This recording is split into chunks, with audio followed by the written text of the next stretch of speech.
Good morning to you all, Daniel Miller here. How's everybody doing today? I welcome you all to my channel and to our Destiny world. Hope you're enjoying the bright sunny weather like the one we have in our local area in North London suburbs. Very bright, very sunny, very beautiful and quite warm, but not humid. We've had some rain overnight yet again, and therefore waking up really very highly refreshed.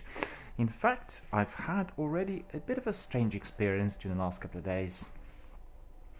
Usually I wake up around 7:30, between 7 and 8 o'clock in the morning, but today I woke up before 6, and I did go to bed quite early last night, but it's just really strange to observe how the cleanliness of the air and the changes in atmosphere have a profound impact, because I tell you, I tested this, it's a few years back now, when I would sleep in the field, and I realized that if I was sleeping in the field and if I was, like in the forest or out in the open, I wouldn't need longer than 6 hours, because the air was so kind of fresh and clean and proper. And it's very funny to experience that here in my own place, really, because it is exactly the same. I woke up feeling absolutely rested and really refreshed. And so the day started so early, and actually, to be frank with you, I really strongly believe that if we were to have a proper green effect, the green approach to the industry, and if we cleanse the air, the productivity and our capacity to sustain greater activity would be much enhanced, because we would be less tired. Don't forget, polluted air makes you feel physically tired, and therefore people resort to all sorts of things in order to keep awake and to keep active. So that's really quite an important awareness, and observed it a few times, and the last time it was a couple of weeks ago, where in fact I've gone to a lengthy walk through our nature reserve. So it was like a whole day out in the nature reserve, so plenty of fresh air, and there's nobody out there, it's absolutely surrounded by just animals and trees, and no humans, no cars, nothing. And obviously the air in the nature reserve is even more supreme to what I have in my local area, because I live in the town centre. And I really find it so, my sleep was funny on that. Literally, I remember on that night I went to bed quite early, and I had really weird dreams, and I didn't sleep longer than 6 hours. So it did have a profound impact on my biological mode of functioning. And as you know, obviously my niche area is neurology and clinical psychotherapy, and I always pay a lot of attention to how, for instance, certain activities or certain inventions are affecting our biochemistry, because I think it's grossly under-recognized and underestimated, perhaps not even given enough attention. I think as much as we really should provide some focus on how, for instance, the new devices and activities are affecting the human mind. I have to say, the youngest of us all are probably at the receiving end of it, because lots of young people use the recent inventions and the platforms and devices that have become really part of everyday life, but they use them a lot more than people who are middle-aged or perhaps already in their twilight years, and therefore the effects could be more visible. And if there is one thing I observed, certainly in the last 10 years, is that the youngsters who are completely embracing social networking and keep using their phones and tablets 24/7, first of all, display some degree of hyperactivity. Their level of alertness and responsiveness is much heightened, so they're much quicker in deciding on what to do and how to behave. Their thoughts are quite rapid, and also the way they speak is accelerated compared to the way things used to be. So these are all side effects, or the effects of that technology. And I don't think all of it is bad. I think if channeled appropriately, a young person who is accelerated could really excel in many different areas of activity. But then the question is how you really channel this. What do you do with it? Do you use it productively, or do you just build the energy, which in fact backfires? And in my local area we have lots of young people, and I can really see them up and about, particularly I think after the lockdown has been eased slightly.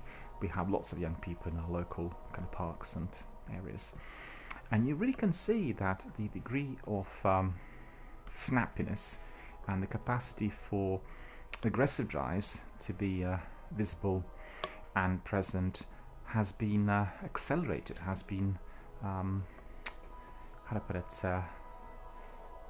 has been visible, and that is something I really want to pay more attention to. I really want to see how that is to evolve in a longer run, because lots of times people who are writing in newspapers and people in the media, they have really absolutely no understanding of anything to do with biochemistry and the physical more than slightly, and well, they have to go to doctors to get to know through their GP or specialist after they've been told about a few things. Some people Google information, but don't forget, nobody really wants to be reading lots of information about lots of different health unpleasantries. So people become quite selective in what they want to understand, and that isn't always really most accurate. So what I'm trying to say is we need to wait and see how all of that is to be evolving. And yeah, I want to say the aggressive drives in all of us are grossly misrepresented in media, and they're misunderstood, they're described in the wrong fashion, because biologically as species we have got to have that aggressive drive literally from the word go, when we face the first light, once we're born, in order to survive.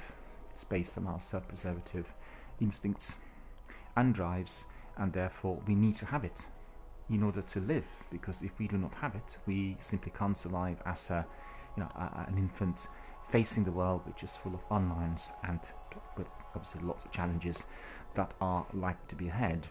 And the difference is most significant when you're observing lots of infants, where you can see that each individual infant will have that drive developed to a different degree. So it's all down to the environment, it's down to the way we kind of channel the aggressive drives, and it is down to us to use them productively, so that at the end of the day we can feel that the drives were giving us something good. We feel really tired, we need to go to bed, and therefore we can wake up in the morning feeling rested and ready for more activity. So that's very, very important, and I think as humanity progresses we will have to be paying more attention to that degree of channeling what we do early with children in order to make sure that their capacity for aggression, the aggressive drives, are being placed appropriately in order to provide results. And I think that in our country we've become a bit too relaxed as far as the education is concerned, because I can see a lot of young people not utilizing on all the opportunities which are presently out there. And unlike on the continent, lots of our youngsters leave school at 16 and they don't carry on with any advanced or higher education, and that I think is a mistake, because the world and its future will be based on knowledge, based on education, based on development, invention, entrepreneurship, and human individualism and creativity. So if you are missing out on opportunities later on in life, you will find yourself perhaps somewhat subdued, realizing that these opportunities were there, a bit like a shop or a sign which you find on the street every day you pass to the same area, and you just pass it and you don't notice it.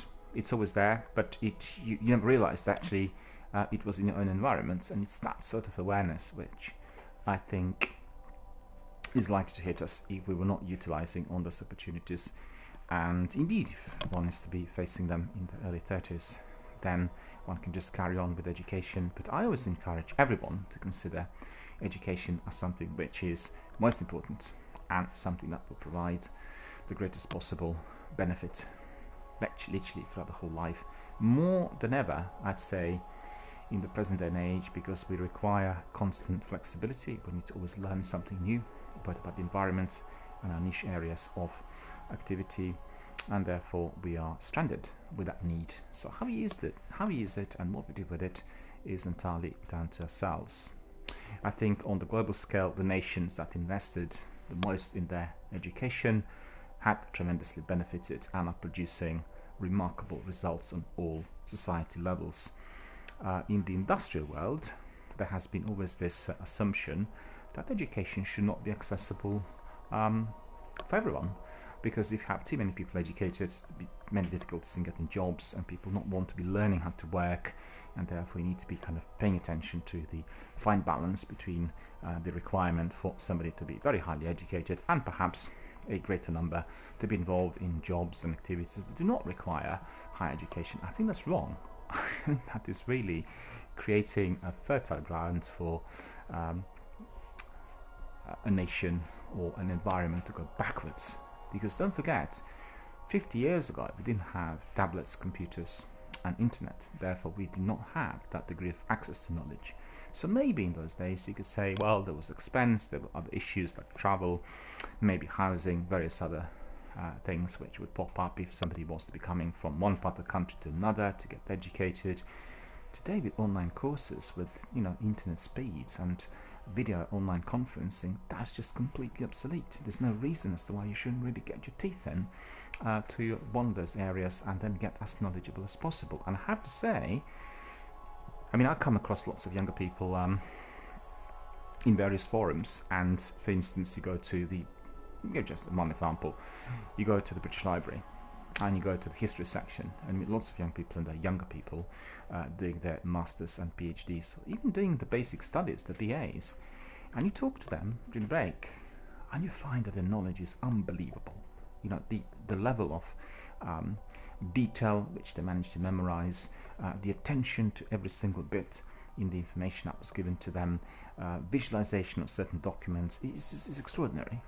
And obviously those people are utilizing on the opportunities and building the knowledge, and I guess creating somewhat a competitive turf for everyone else who's doing the same.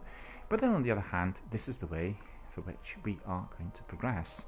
And also I remember being at the BFI, and I could see some youngsters, people in their early 20s, who were really knowledgeable about particular areas from history, and they had the benefit of either studying there on site, or they can simply go and do lots of that research online, because lots of books and magazines and periodicals are now available really through the BFI hub, inclusive of films. I have to say the BFI Player is absolutely wonderful cinema hub that everyone should be using if you're interested in history. They rotate lots of films, but you will get anything between 500 and 1500 films which you can view at any given moment in time. And if you want to know more about film history, well, that should be your bread and butter. You really should, because the films that are not rotating are the ones most important for the cinema history. They're always there. Therefore you can just progress rapidly forward with your knowledge of everything that is cinema related. Cut them so short, there are lots of interesting inventions and activities out there that we should utilize on, but equally we need to pay attention to how we are being affected by the same. I certainly pay attention, and I, for instance, realize that video gaming is a very, very diverse activity. So for instance, if I'm doing an RPG, like yesterday I was looking at, let me see what the game's called. I've actually gone to PlayStation Now services and really created a task which was for every single day for me to get through 10 games on PS9, because I have like 700 games in there, and I really want to get a good impression on the vast majority to see what these games are like. And I thought, hang on a minute, I've been a subscriber for quite a while, there are lots of other games I'm quite interested in, got them on a list, never ever get enough time to get through them. So the idea is every day I can just quickly have a look, probably for an hour, and can go through a selection of games, because obviously, let's say amongst 10 there will be 2 or 3 that really kind of catch my eye and that really interest me a lot, and the rest will be, I'll be simply doing some sightseeing. So yesterday I went to PS Now services, and so just bear with me, I'll tell you this wonderful game I have seen advertised a little while back, and it is called 1111 Memories Retold. So the game is basically giving you a story of 2 different characters, one British, one German, who were living in 1914 to 1918, and both men entered the First World War and experienced the horrors of it. So it's a beautiful RPG. It's actually designed as if it was drawn by watercolors, The publisher was Bandai Namco, and it's not really a typical Bandai Namco game, got to admit. And you know, it's really terrific. So that sort of game, without RPG content, without really high-octane, high-paced fighting sequences, with a beautiful storytelling and kind of point-and-click type of activity, has a soothing and tranquil effect on me. So I can do it any time in the evening, and I feel really quite tired afterwards, go to bed, sleep straight away. If I go into PUBG, if I do Apex or Call of Duty Modern Warfare Warzone, I feel completely kind of set up from inside. High level of activity and the requirement for that attention, you know, you've got to pay attention because otherwise you will be eliminated, is creating some sort of adrenaline rush in me. So afterwards I can't easily fall asleep. So you could see it's a different type of activity. You are engaging with flashing lights which are not visible to the naked eye through your computer or television screens, and you are having, well, the activity is having an effect on you. So for my personal preference, I would always do like really soothing RPGs in the evening rather than the high-paced activity of Battle Royale, for instance, or any other kind of FPS game, inclusive of Destiny, because Destiny could be very, very hectic, specifically if you're doing Gambit or the Crucible. You will find that you are being absolutely kind of woken up from inside, and I would personally always recommend for such games to be played early in the day.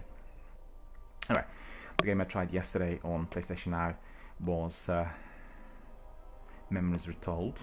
Just bear with me, I'm still getting the information. If you're interested, you can just go to my Instagram, have a look. I have some nice slides and screenshots posted there, and I certainly shall be playing it and enjoying it. I also looked at Sam and Max. Thought this was a very, very interesting animated film style game, delivered in 7 episodes. I've seen a couple of other ones, but I'll tell you all about that tomorrow when we do like a weekly recap. I have a question for my community members. On Friday, which was yesterday, we've had one of the biggest games of the year released, and that is obviously The Last of Us 2. So I would be quite curious to hear whether you are guys playing the game, whether you purchased it, and also I would like to hear what you make of it so far. Is it as good as everyone said? Did the game fulfill, or is the game fulfilling your expectations? What's the score really? So drop me an email, send us a tweet, make sure you are giving us some of your thoughts, because all of those will be of great benefit to myself and to our community.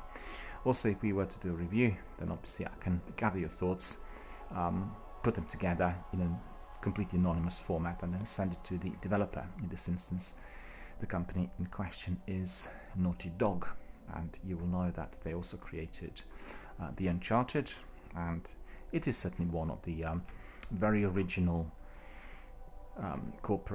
one of the original developers that always have their signature attached to the game. So if you were to watch any of the installments of the Uncharted and then migrate it to The Last of Us, you'll be able to see that they use very, very similar concepts, identical in-game mechanics, and that you are sort of becoming involved in the world, which is highly immersive and full of different characters who will talk at you. You don't really talk to them much, but they will talk at you, and make sure that you listen to everything said, because that will provide you with the content and with the clear direction within the story.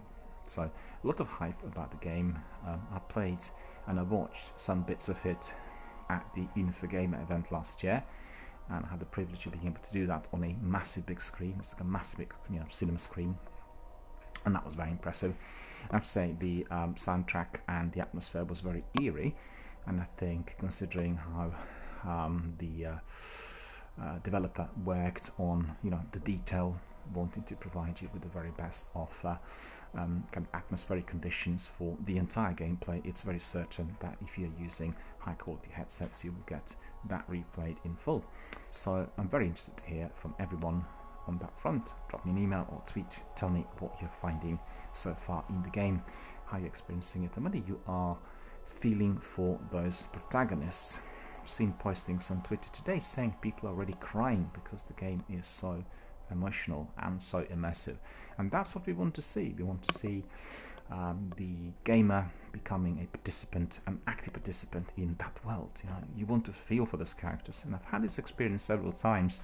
I think lots of people said that the very beginning of the original game, which is The Last of Us 1, starts with a tragedy, and Joel's daughter accidentally dies right at the beginning of the game, and you really feel for him, and you really feel for her. You have only about 10 minutes of the game played, but the way it's built, with the kind of love and attention that this daughter is given to her dad, and the tragedy of that breakout of the pandemic in the local area that's affecting everyone, and then everyone getting zombified. It's just like a mixture of the two. It's like highly emotionally charged, and you really feel for him. And then you follow him 20 years later in a different environment with lots of different characters.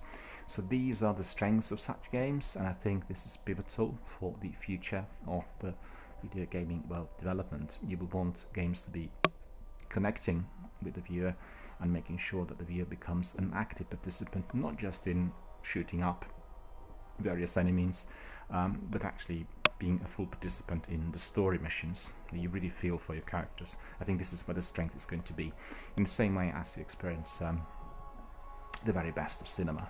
You really kind of feel a lot. I beg your pardon, there's some sort of work taking place here in my local environment, so I'm afraid if you hear some noises, there's nothing I can do. There's some major building works taking place here in the building, so I'm not sure as to why they have not notified me in advance, but there's obviously going to be a bit of that for the time being, so I have to bear with us. Alright, so we'll carry on with Destiny today. We are doing Destiny 1, and we had completed everything within the base game. We've gone through 2 expansions so far, which is the Dark Below and House of Wolves, and I'll just go through the list, and today we'll carry on with activities in the Taken King. So that is what we'll be doing today. Plenty of activity and a lot of fierce action to come. So let me have a look. So what we completed so far in Destiny 1 is Act 1, Nothing Left But a Fall. Then Act 2, Against the Hive. Act 3, Fruit of the Garden. Interlude 1, Mars, the Bringer of War.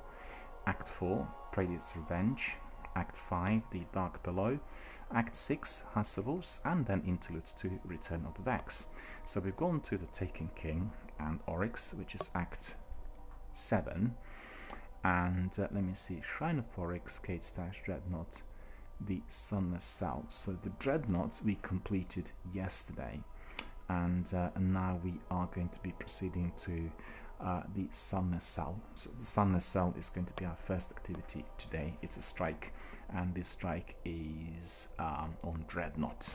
So bear with us. We'll first of all get ready for our adventures. And as you know, this is going to be Warlock, human male, played by DRBMiller. 4400 is the light level that we have here with us.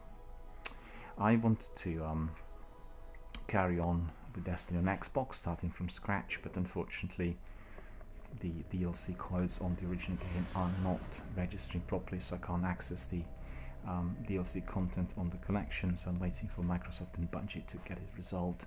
Therefore we migrated back to PlayStation. It's not the same, because when you are progressing on your character for the first time, you are really experiencing lots of challenge, a lot more difficult than otherwise. In this instance, I'm doing it with a character that's 4400, and I'm doing it on the hardest difficulty levels. So still, the missions are quite difficult, but you don't really get the same sort of experience. The experience of those fighting sequences and story missions being perfectly blended in with, NPC content, and that's unfortunately absent. But we are doing the story missions because of the Destiny Universe integration in September. It's going to happen on the 22nd. Destiny 1 story missions and strikes will be integrated within the Destiny New Light concept, and we are all very, very excited about that, really looking forward to that, and considering what is to follow, really. All of that is happening soon on the 22nd of September. So, first of all, we'll go back to the tower, we'll do some admin, collect some bounties, and then carry on with the usual, which is going to be activities there in the first strike of the day, the Sunless Cell. How's everybody today? You guys well? Nice and sunny and bright. Not all that warm, I have to admit, and they said perhaps we'll get a few more showers later in the day.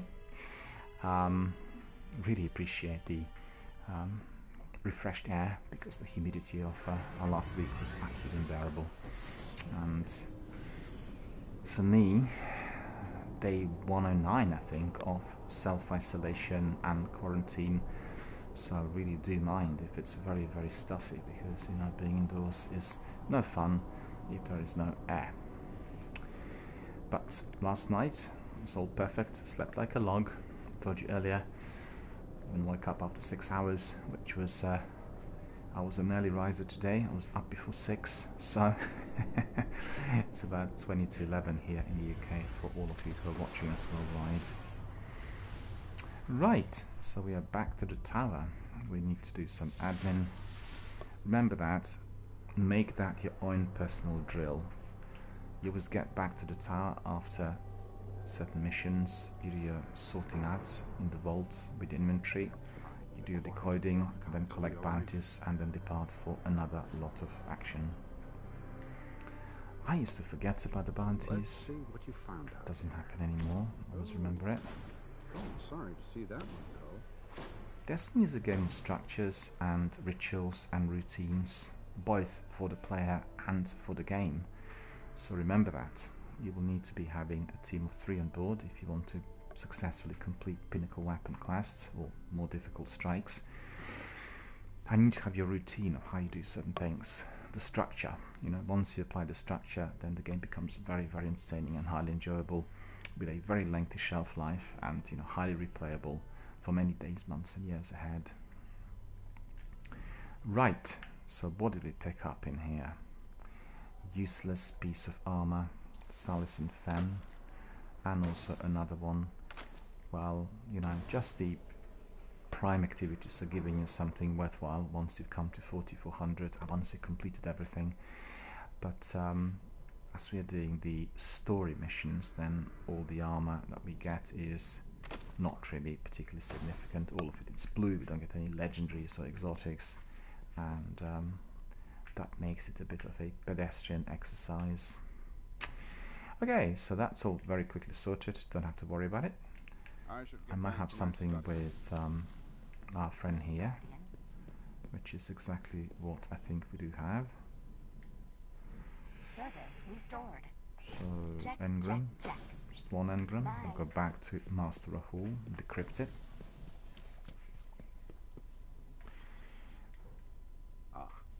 An honor.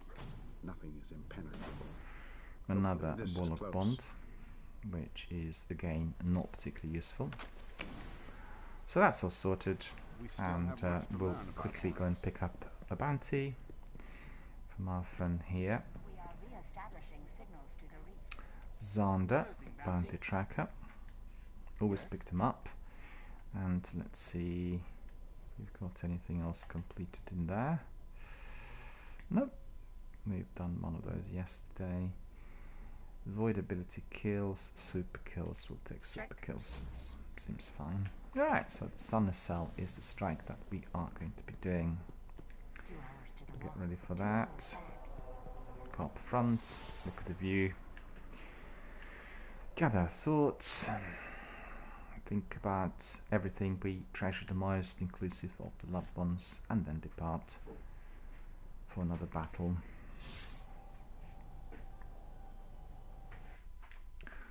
You see, but it's on Dreadnought, isn't it? The Sunless Cell. Yeah, it is, yeah. Okay, so it's the Sunless Cell strike that we'll do first of all. Look forward to it. It's ridiculous, you know, I've just been on air for 45 minutes, I'm already hungry. I've eaten early on. Early risers, no wonder people eat their massive big fried breakfast, right? Which is something I never have. Dreadnoughts, we need to go to Dreadnoughts, and we unlocked it yesterday. Not really, we unlocked it months and years ago, but we revisited the mission that actually opens up the whole activity here. So where is the sun in the cell? It is there. And it tells us we can do it on an easy level. We'll do it on the hardest possible. Assault a prison deep in the heart of the dreadnought and put an end to a hive champion. So for that hive champion, we'll need to decide whether I'll just quickly see. Generally for the champions I equip Galahorn, but then for all the other ads I use my Dark Drinker. These are pinnacle weapons and you've got to have them if you want to be doing the game successfully, with ease.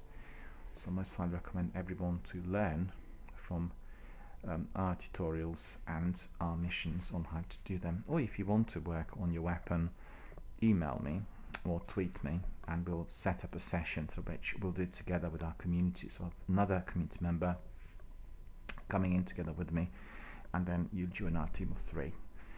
Pinnacle weapon missions are best done in a team of 3. Easier to spot the champions, neutralize them and complete the tasks. Don't really try to do them solo, it's going to take you very, very long, and it is a lot better fun doing it together with your community. If you don't have a community, join our channel, become a follower or subscriber and talk to our community members. You'll find lots of like-minded souls coming here every single day, and you'll be able to do things together either here live on air or outside of my broadcasting hour together with others. If you talk to them here live in chat, you'll basically make new friends and therefore you'll have your new team on board. Right, so I've got this sorted. We need to go to Dreadnought. Get ready for more action to follow.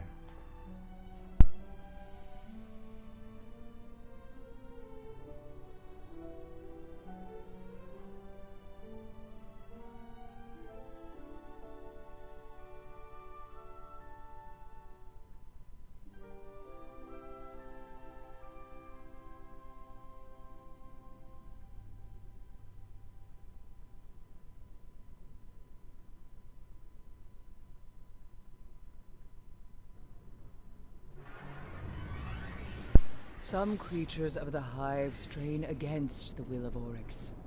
Alakul, the Darkblade, is one such. Long ago he fomented rebellion against the king, and attempted to take his mantle. Alakul failed, and now awaits the mercy of the Hive. Given the chance, the Darkblade will step in to take Oryx's crown. We must not allow another prince to rise. This strike is quite difficult, and we'll have some trouble once you get to the very end of it all.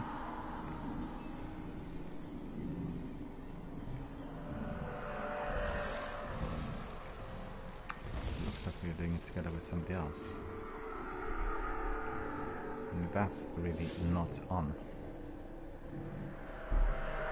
This is not the beginning. We want to do it from the beginning. Therefore we have to go back to orbit and ask for another attempt.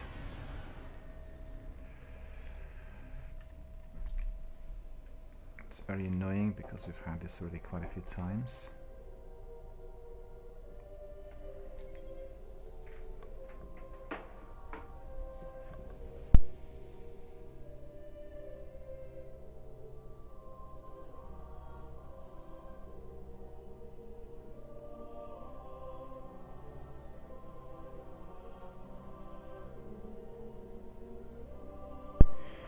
What happens because there aren't that many people doing the strikes here in Destiny 1?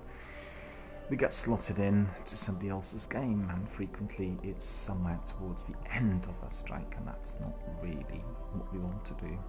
Our viewers want to watch everything from the beginning in order to learn, to use some of our broadcasts as walkthroughs. And therefore, if I'm being slotted in into somebody else's game, I just decide to depart immediately and ask the game to do it again for us. Well, we'll see. It's funny because sometimes we actually don't want anyone to come in. You get this sort of situation, and 2 days ago I was doing another strike mission, and it was glitched. And then there was nobody else coming in, so I had this massive big walker that was very, very hard to destroy, and just wasn't budging on the Galahorn. He used like, I don't know, 28 rockets on it. Some creatures of the Hive strain against the will of Oryx. Alakul, the Darkblade, is one such. Long ago, he fomented rebellion against the king, and attempted to take his mantle. Alakul failed, and now awaits the mercy of the Hive. Given the chance, the Darkblade will step in to take Oryx's crown. We must not allow another prince to rise. We must not allow another prince to rise. Alak-Hul needs to be defeated. We just love these names, Alak-Hul. I want to have that name. The Darkblade suffers his judgment in the depths of a Hive prison. I am feeding an energy marker to your ghost. It will lead you to his cell.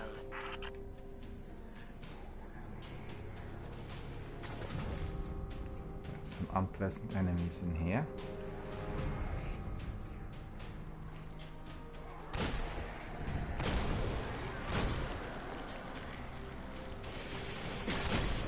What's very important here is if you're using your hand cannon and facing the enemies, you need to aim for their heads, and then that can be eliminated with one shot, one kill type of strategy.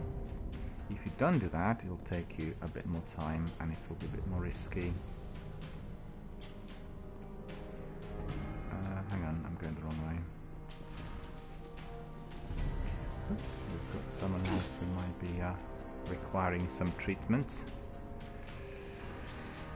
from us all. There we are. Anyone else? Can literally just look for some easy target practice here. Okay. So let's see.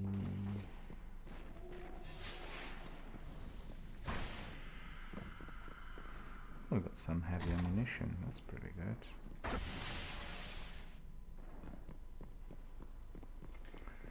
Don't need a sniper anymore.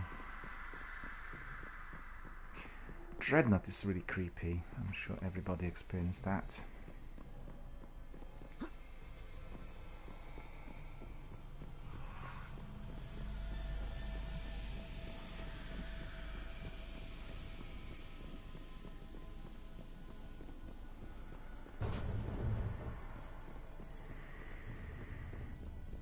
Loads of creeps in here.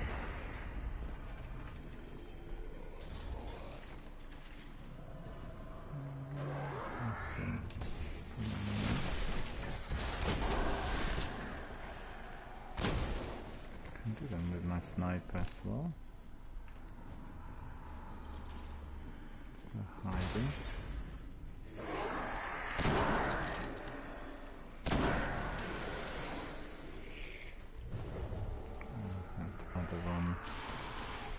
Oops, he got away faster than me.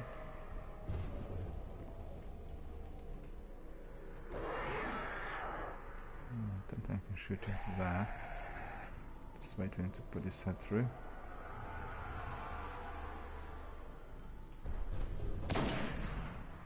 Nice protect. Oops. It's protected.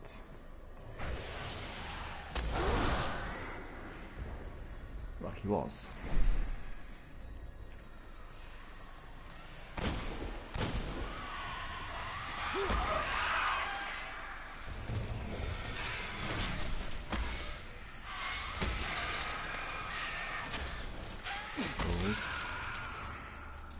But I can see there is.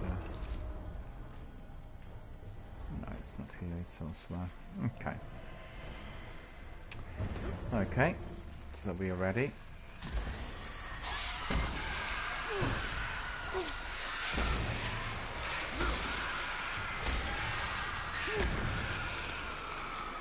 You need to be aiming at the feet, otherwise if you're playing it on the console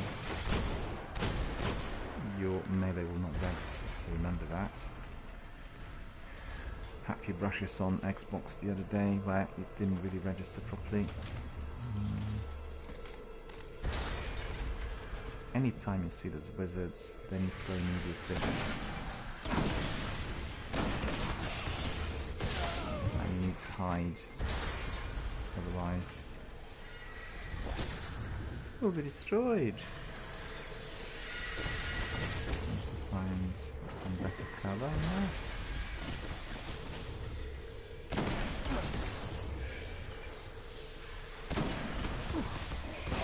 Not taking lots of damage, are they? That's going to be a little bit too pain here. Better.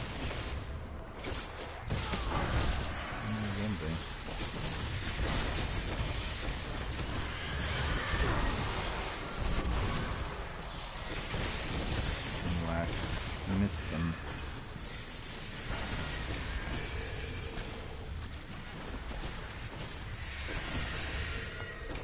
Wasted my sword phone here, I've got to say.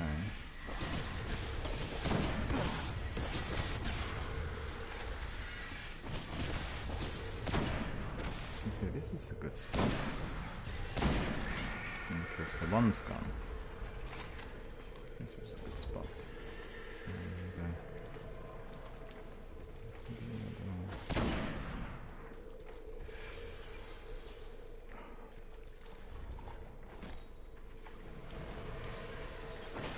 My dark drinker will sort him out. Just need to come close to him.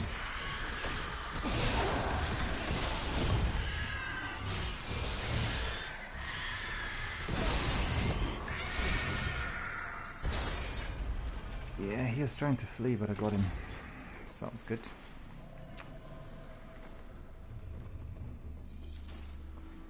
Some extra ammunition in here. Really good.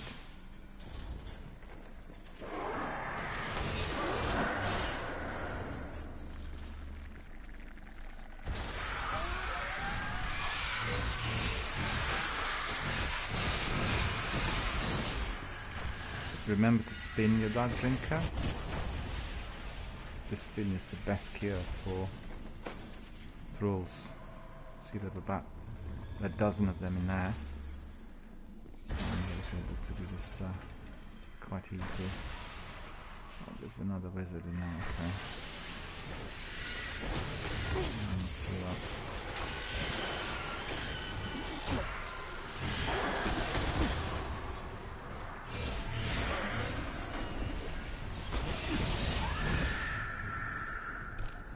Also, remember to use the block, I sometimes forget it. This dark drinker block is very useful. You don't get much damage if you use it. Obviously depending on the enemy, but unless you're talking to unless you are tackling a champion, you'll be alright. Sometimes I keep forgetting it. Sikapupa reminded me of this the other day, so that was good. Curious to see how many people are watching Destiny today on Twitch. Let's have a look. How many streamers and viewers do we have there?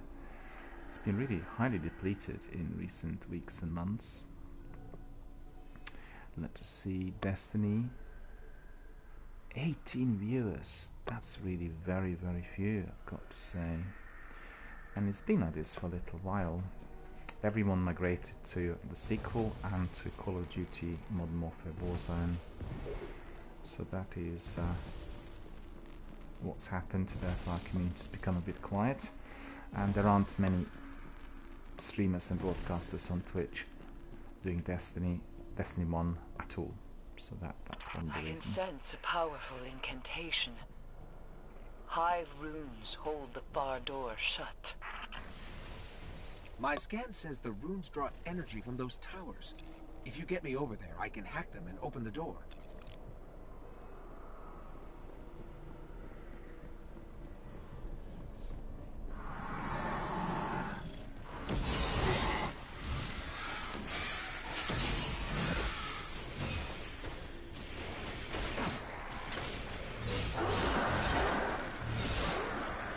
See, that's really easily resolved with my dark drinker.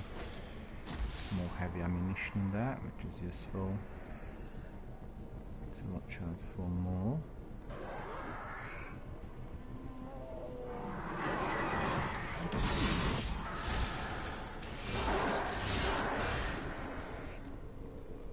thought he was a yellow bar enemy, so I wasted my dark drink ammunition somewhat.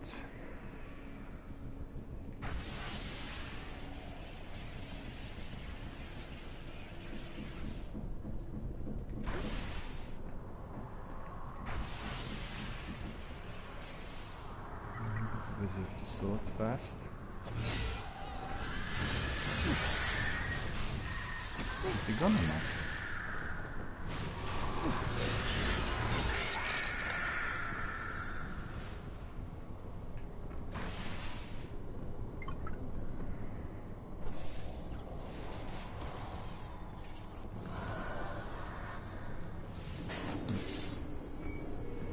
We need to quickly get those shriekers out of action. So let's see. Very, very difficult.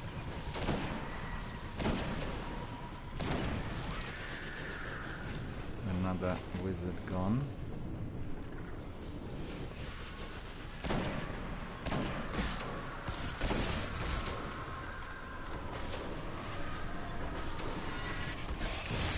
That wizard in there. That is annoying.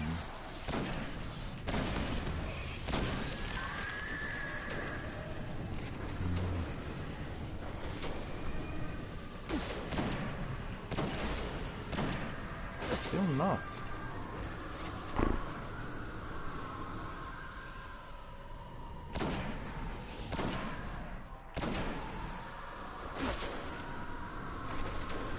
Just one left.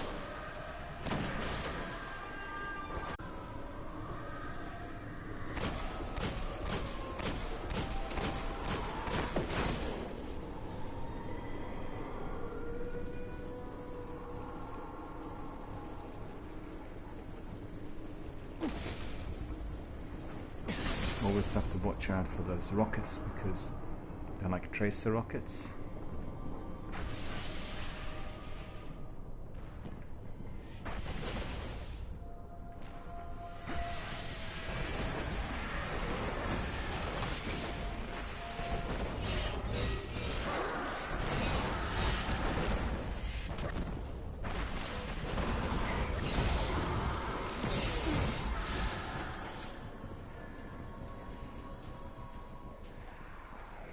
I still have a few left.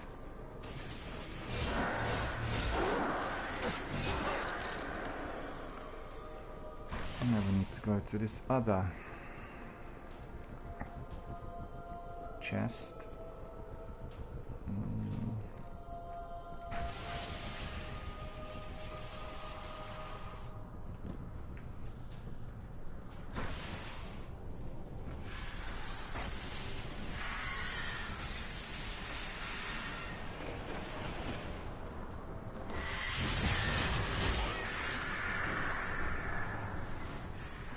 Remember did this for the first time and really struggled because I didn't have pinnacle weapons. You know, it was really tricky.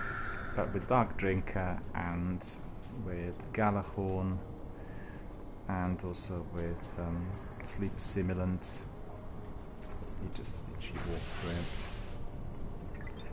But there will be a difficulty with a champion, you know, right at the end of the strike. It's really quite difficult. Oops, I need to quickly find. Oh, I did pick up some. Okay, that's good.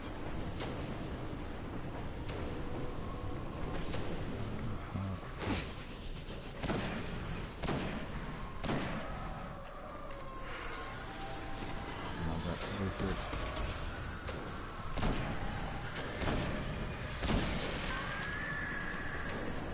I don't have a lot of special ammunition.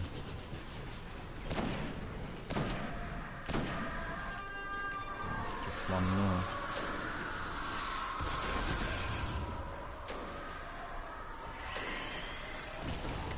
Let's get rid of this shrieker first.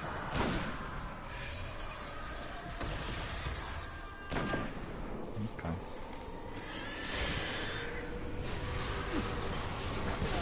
Oh.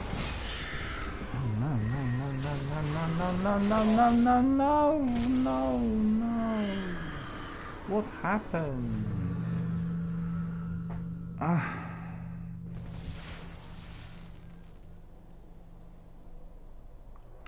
I'm gutted because I got to do everything from the beginning. And that is infuriating. Yeah, we'll do that, but I need to go to... bear with me. I'll be back in a second. Literally, give us 30 seconds and I'll be back immediately.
There we are, I'm back, and what killed me there was that gas.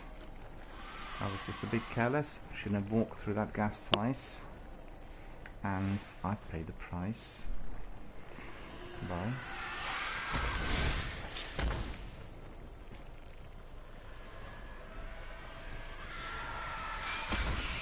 Melee is the best for these unless they all come at once.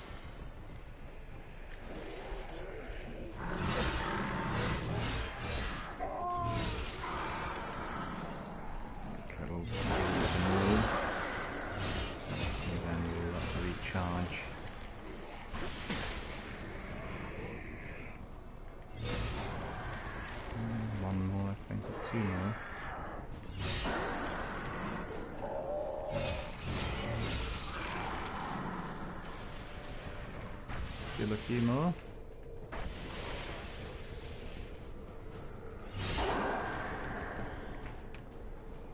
Okay. So now we are going to recharge our sword to pick up some heavy ammunition. That gas is annoying. We were doing Omnigul strike the other day and Sakapupa got killed a few times because of the gas. There's a lot of gas on the lower landing, if you remember the strike. And you know, just the way it is. But if you're doing a team, it's not a big deal because you get revived. Doing by yourself, then it is a bit more difficult.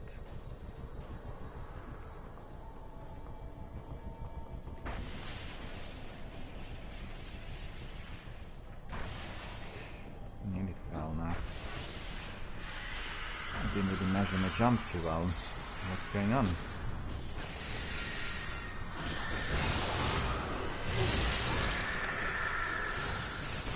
See this?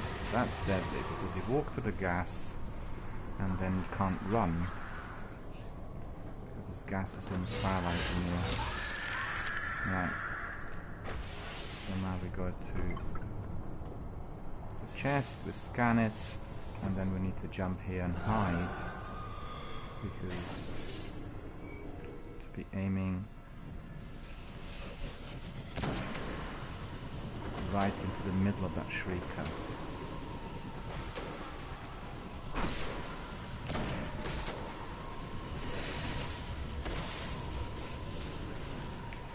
And we have a visitor.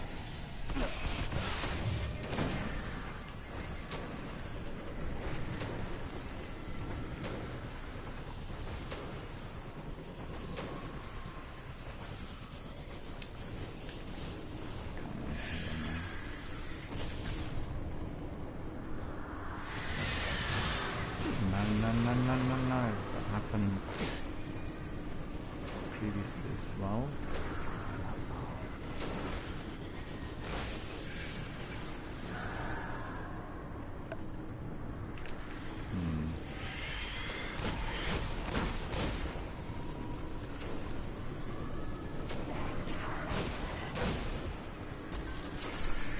Just gone by the signs of it. Okay.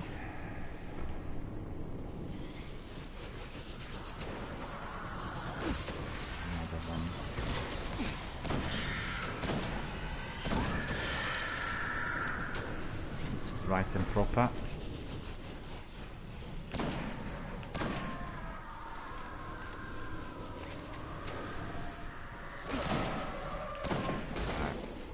Those shriekers need to be eliminated first, because otherwise you are going to be suffering. See this? Tracer grenades, rockets. Yeah, we completed this, so there's no worries. Alright, so we need to jump properly. Slide and glide.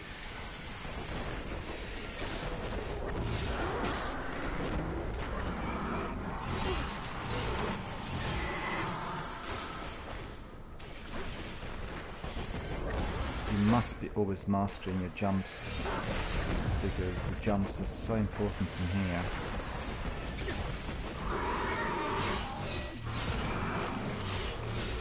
You have lots of jumping puzzles and platforms and all sorts, and it did take me quite a long while to master it.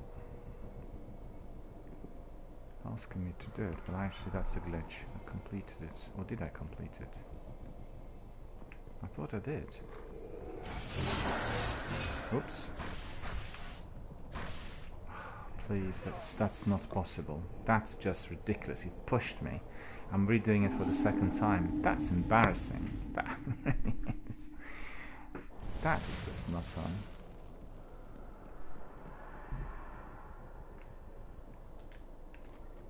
No, I'm not going to waste my valuable ammunition in there.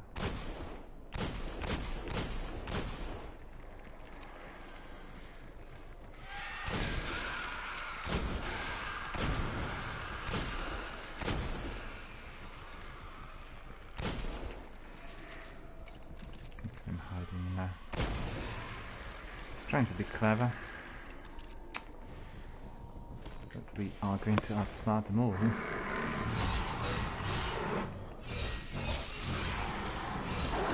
Just telling you about those jumps, but one of those knights pushed me and I fell.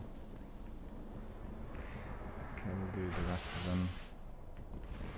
And then we'll recharge. Close to the edge. Then it gets a bit dicey.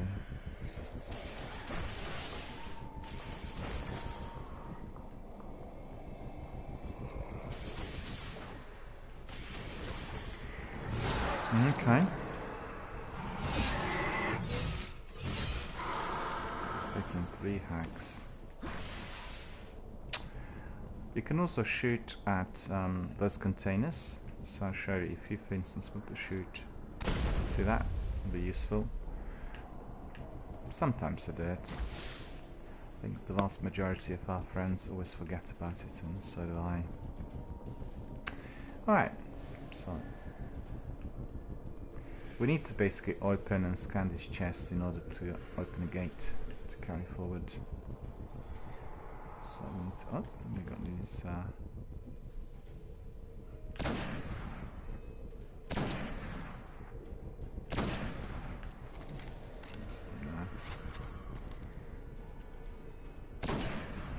actually that's ridiculous because I will not have many enough for my shrieker.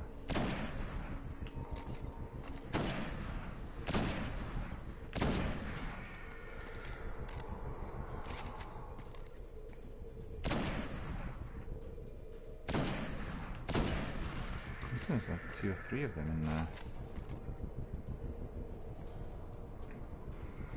Let's see.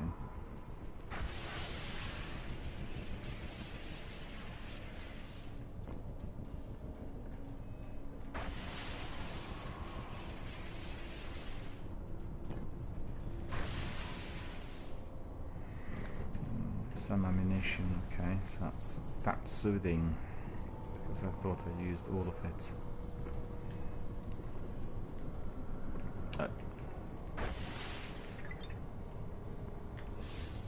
Scanned it. Looks like I can't really collect anymore in there. Okay.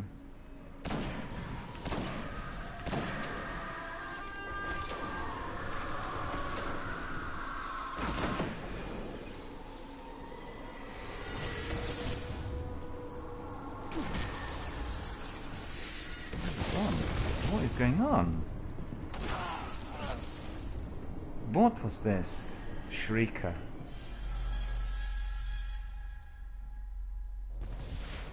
Well, I thought I was going to have an easy run, and I was mistaken. Let's see, is there dirty now with a sniper?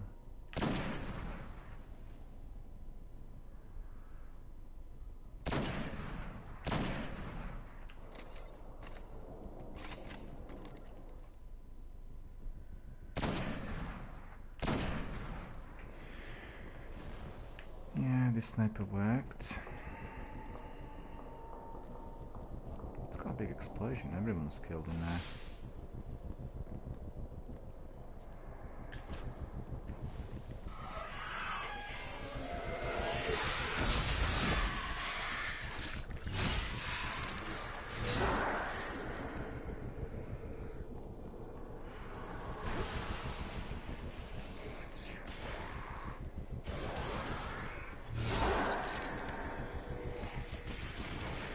Assault strike,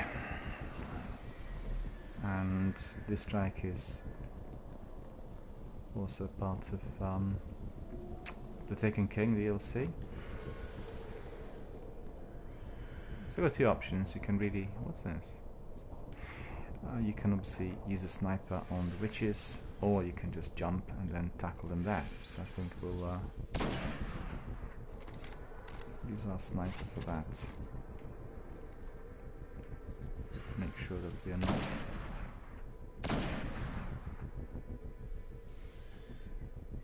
disabled by this silly gas that was costing me my life twice already. Alright. So one is gone. Still another one to go.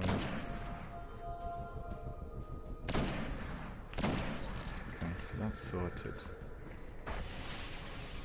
Okay.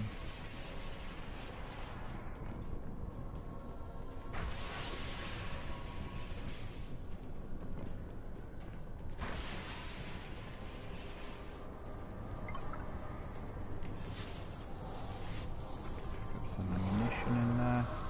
Not a lot this time. A lot more previously. Okay. So the same. Well, not really.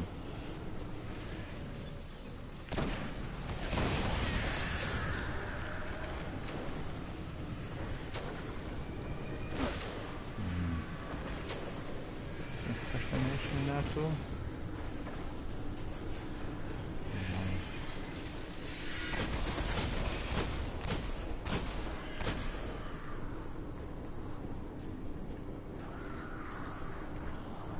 Shrieker's gonna get me.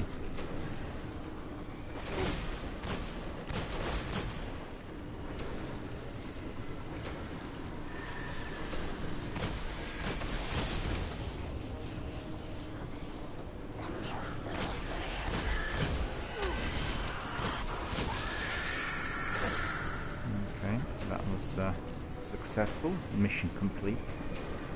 Happy. Very difficult.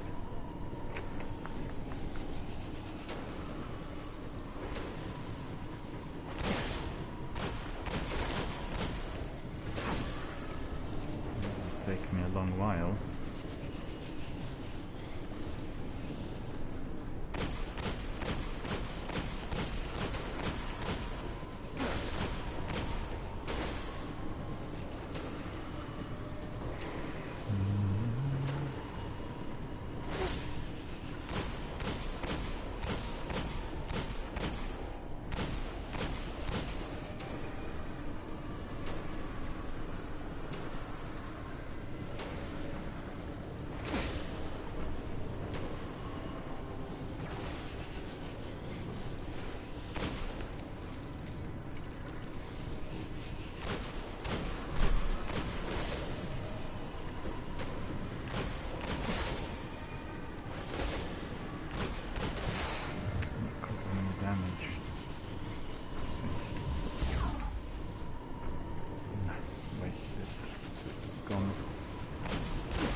to work. This weapon is not going to work.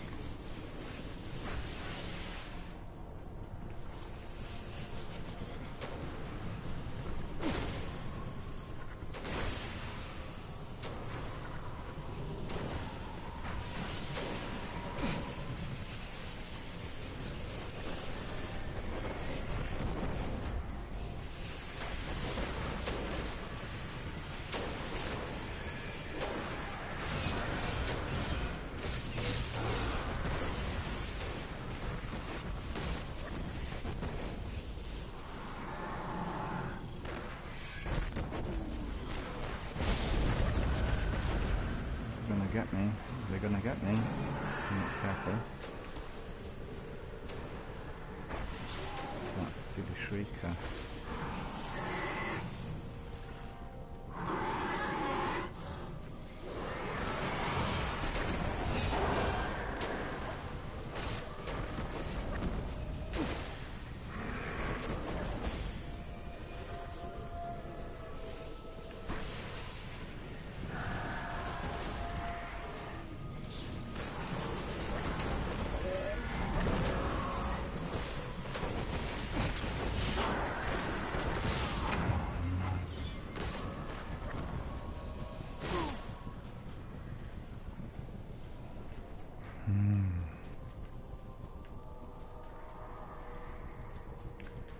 Shrieker needs to go.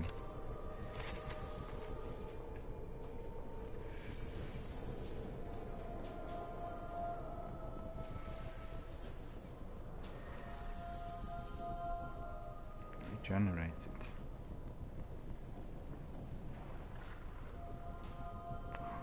Looks like I need to go back there.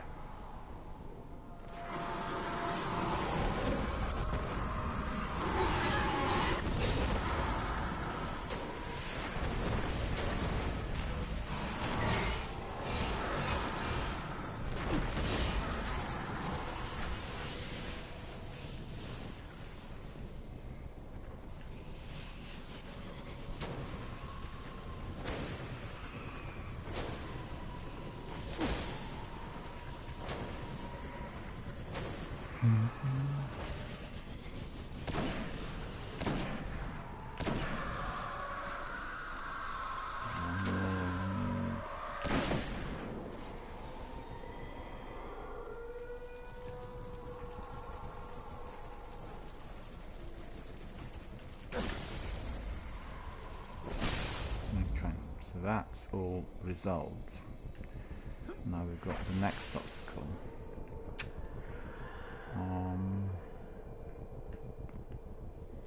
Probably best.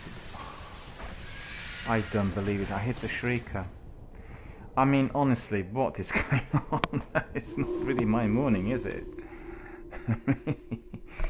This is ridiculous. What am I doing?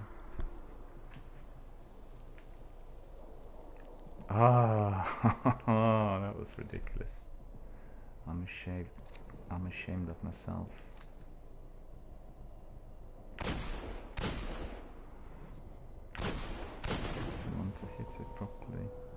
Did it not explode?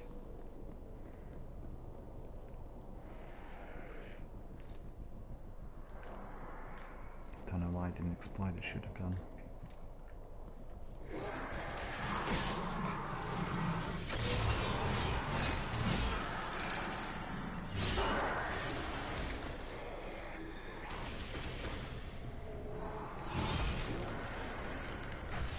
Reminding myself of all that is to be done in there.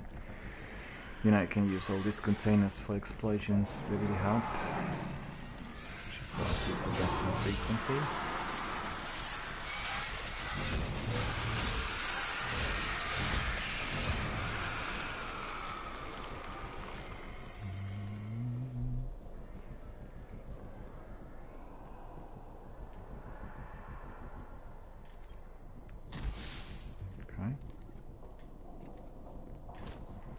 Another one.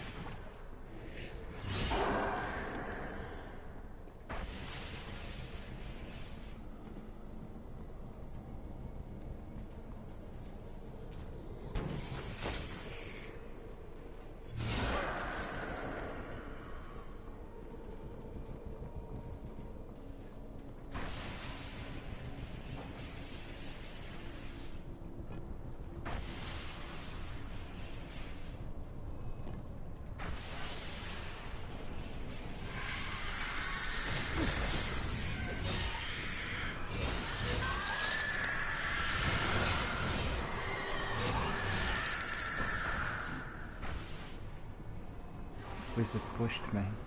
The wizard pushed me again. I mean, how many more times am I going to be doing this?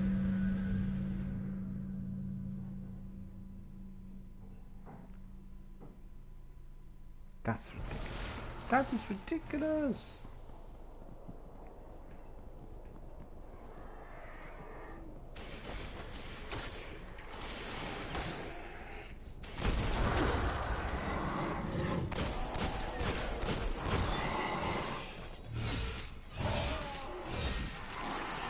He's very powerful.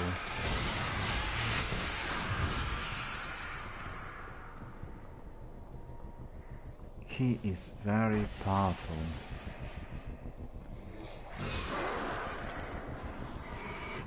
See?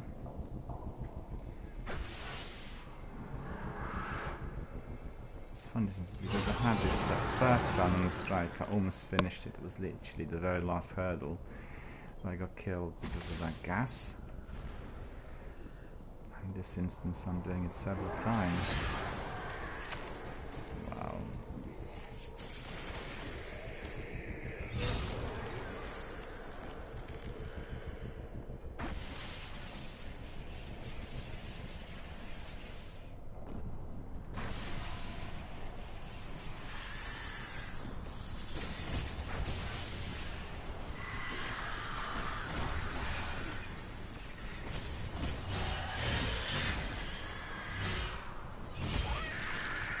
Let's make sure I don't really got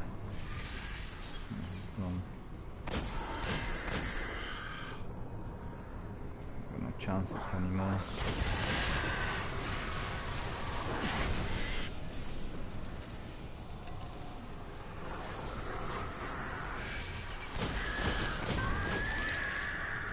Okay. So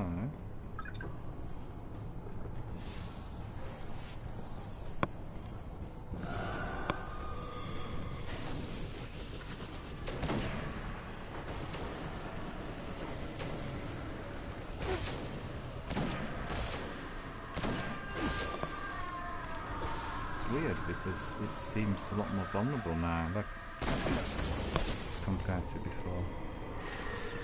I don't know why.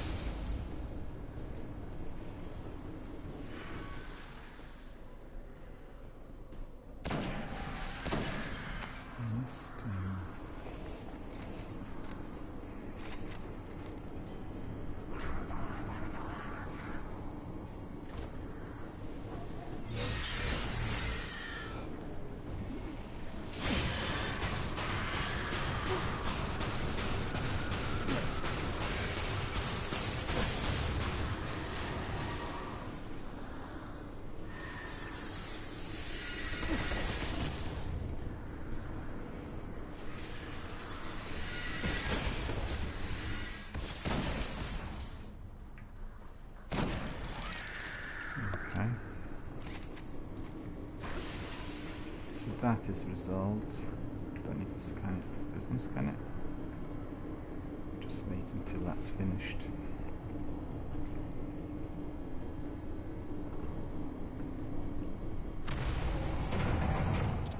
The spell is getting weaker. Let's get to the other battery. Let's get to the other battery.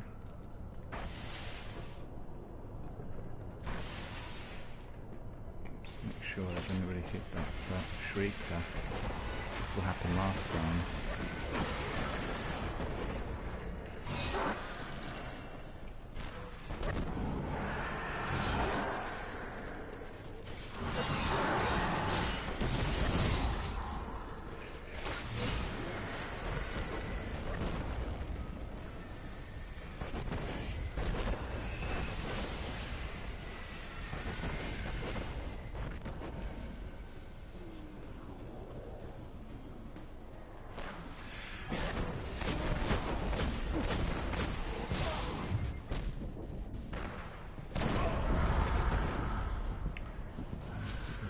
Because he will eliminate me.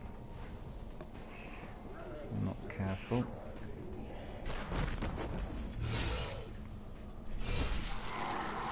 Okay. So now we've got those other wizards in there.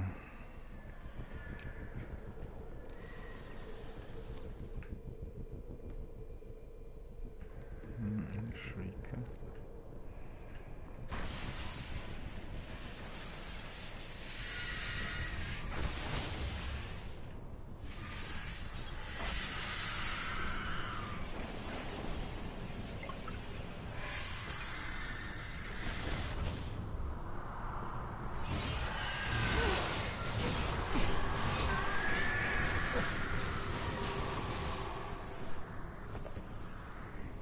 Gas killed me last time in here, so to get away successfully.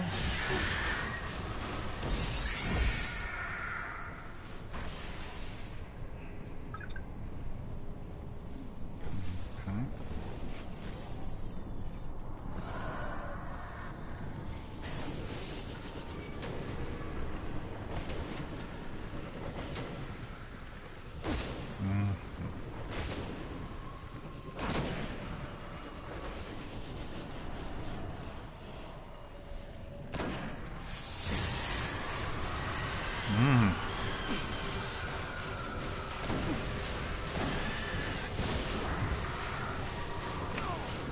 Gas.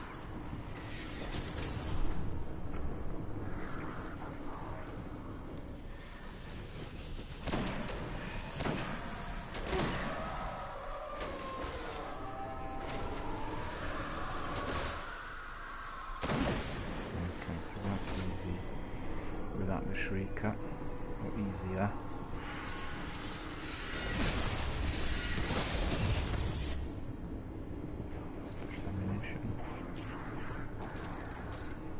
Is he gonna come my way, hopefully? Sort him up with my sword.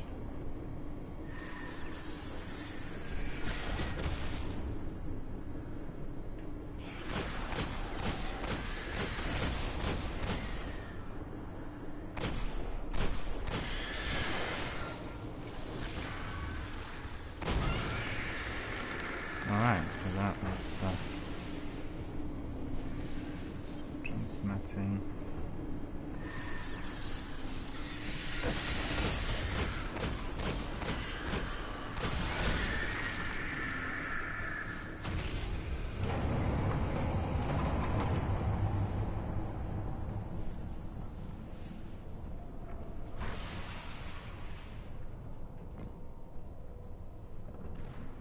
Okay.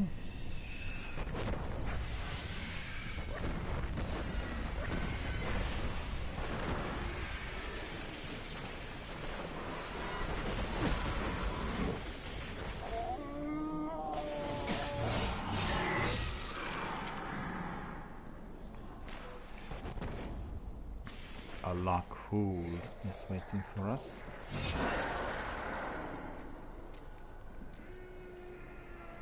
Apologize for this. I can do with some work done to the property. Not in my flat, but elsewhere. Very loud, very annoying. Still a few more left. See any. Don't have any other wizards, so that's good.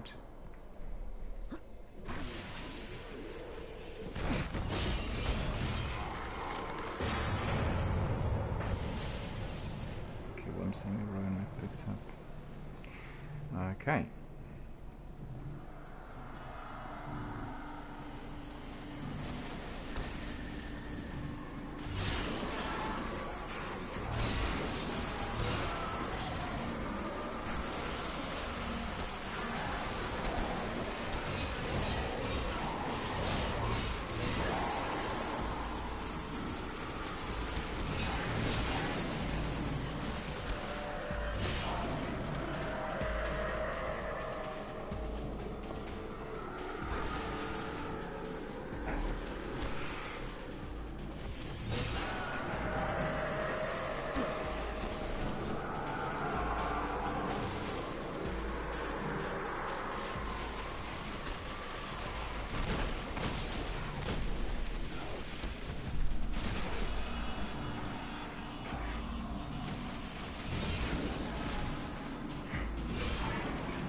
funny, my sword didn't break in there.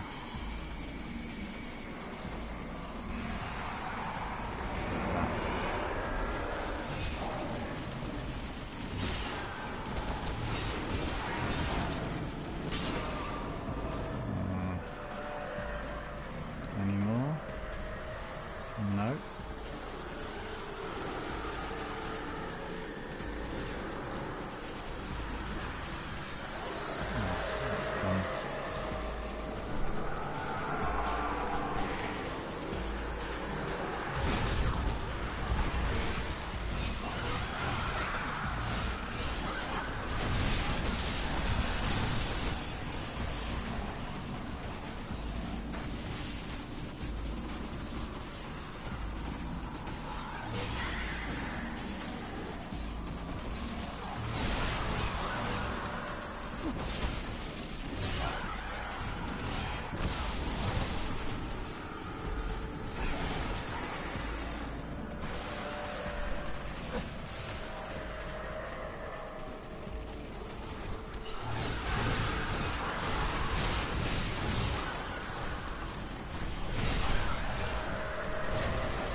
Some extra ammunition. Don't have any heavy ammunition on me anymore.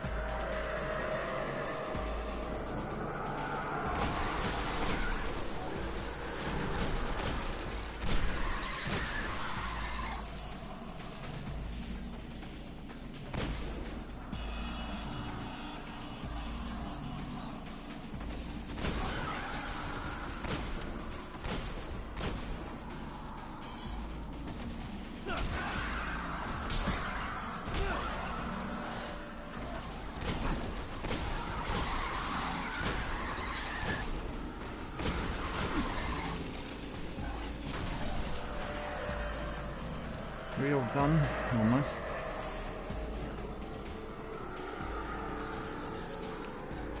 Heavy ammunition.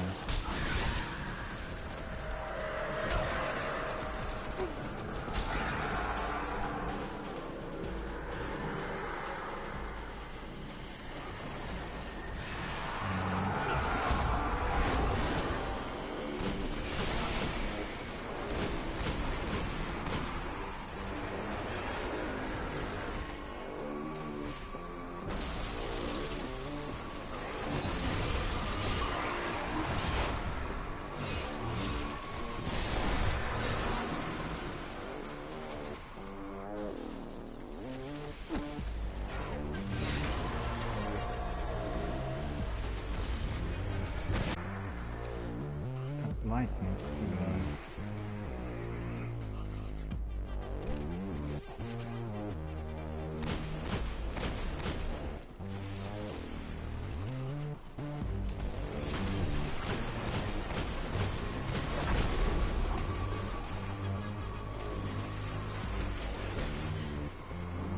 and another one.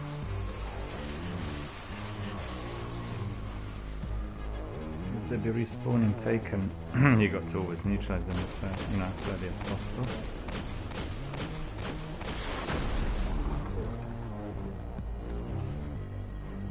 Yeah, there we go.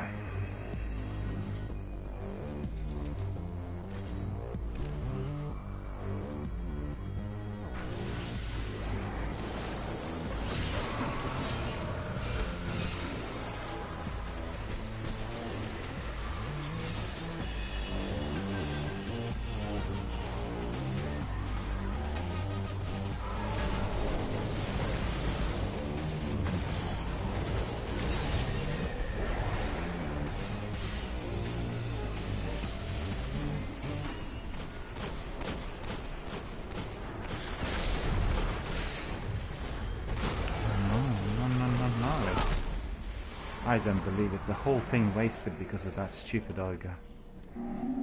I don't believe it.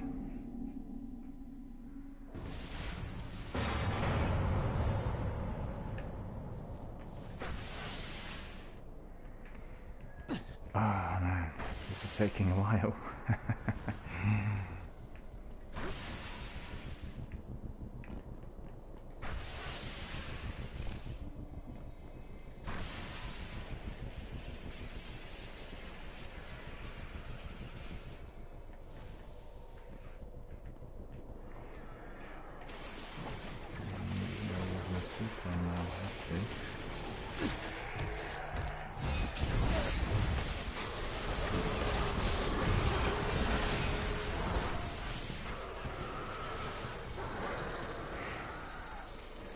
Gone into the pit. Wasn't very clever, was it?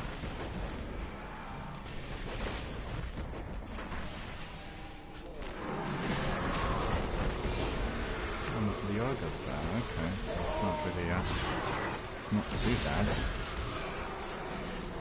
We need to get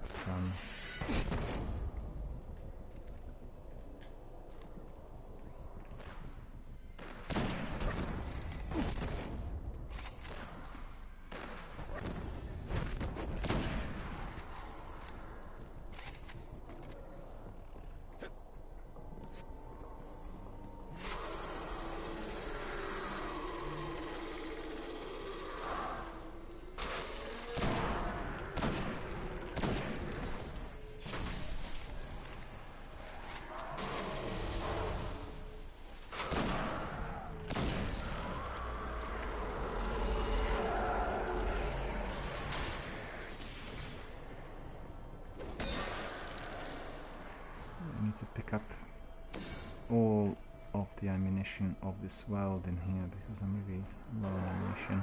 For a moment I thought I had to replay the whole strike, and that was no fun. Anything on my heavy now.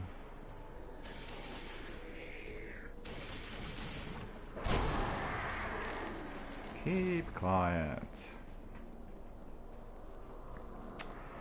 But actually I need some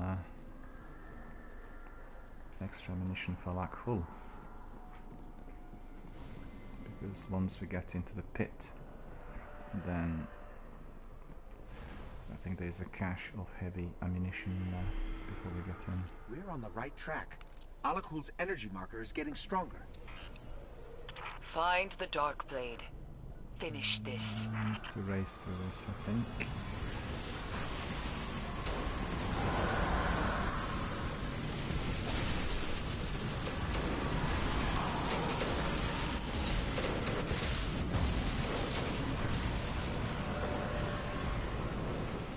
Fell into the hole. Ah, so annoying. Well, obviously you can engage all the enemies by yourself. The best thing to do is just to leg it to get away from it. So that's what we'll do here.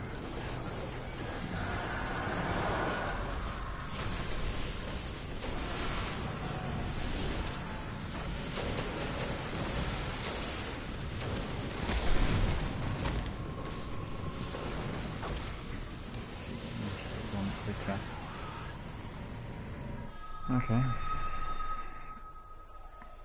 that's the thing to do. I know what I'll do, use my super and then something like that.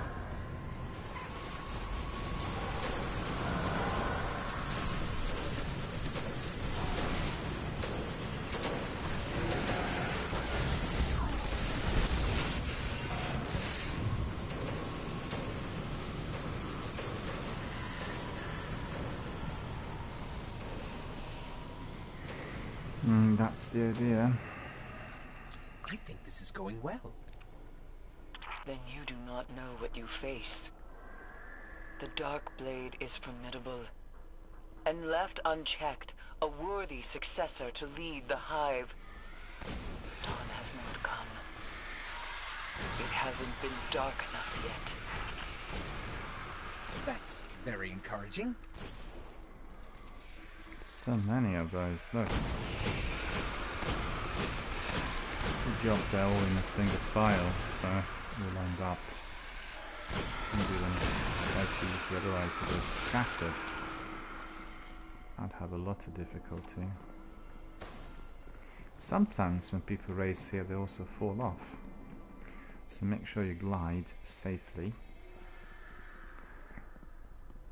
Right. I definitely need that cache of heavy. You first. No, there isn't one. Well, that's too bad, because I definitely need heavy ammunition.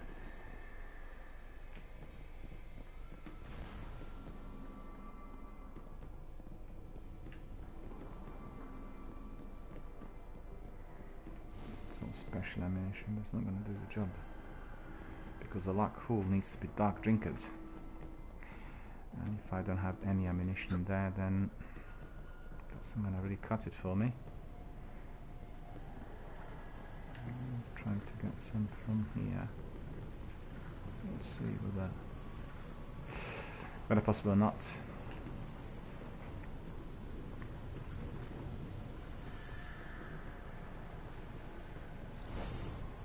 Supercharged.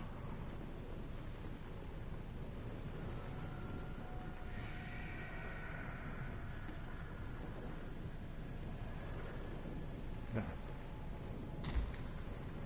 It's 21. We need a bit more than that.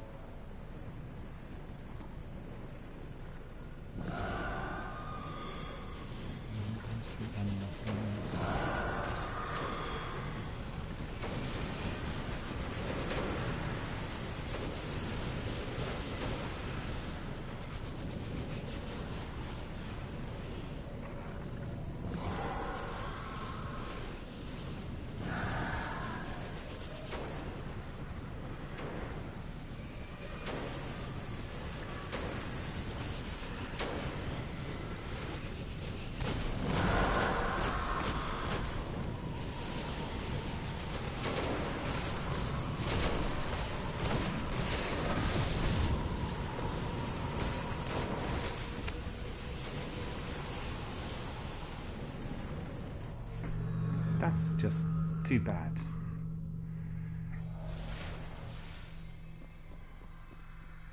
I've got some, okay. Oh, there it is. Now I can pick it up. It's glitched previously, there wasn't anything there.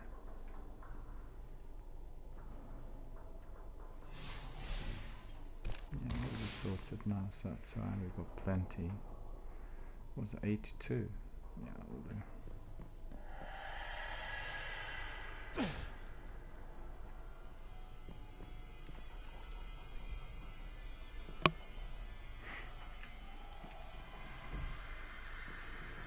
Alakhul is near.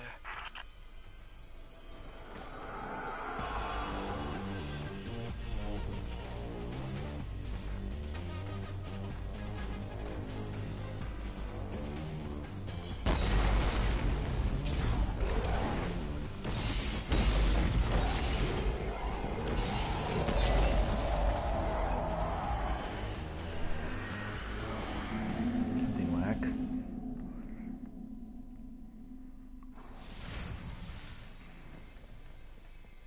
It didn't work.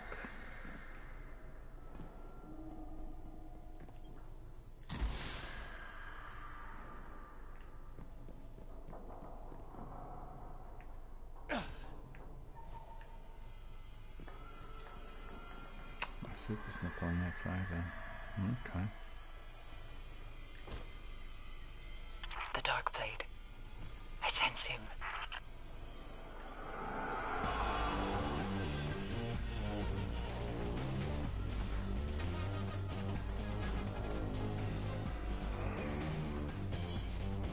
So easy.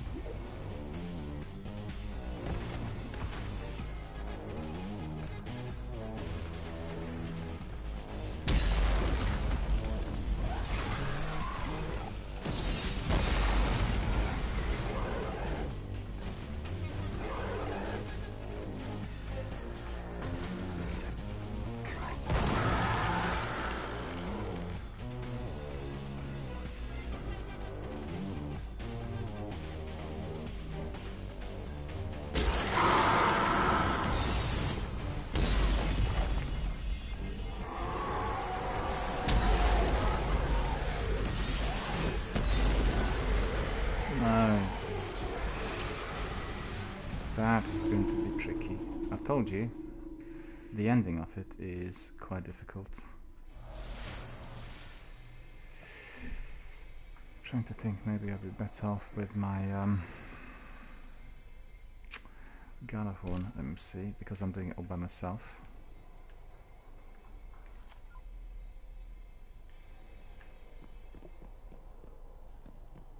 Maybe, maybe not, we'll see.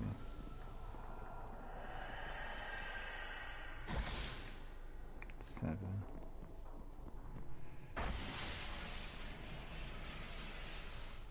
Okay.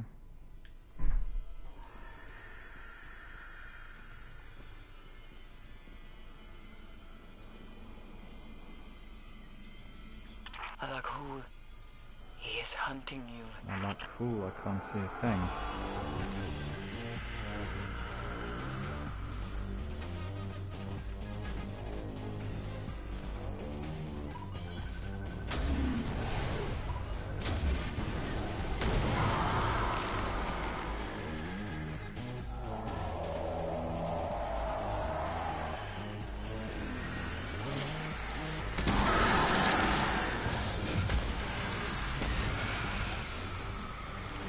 Nah.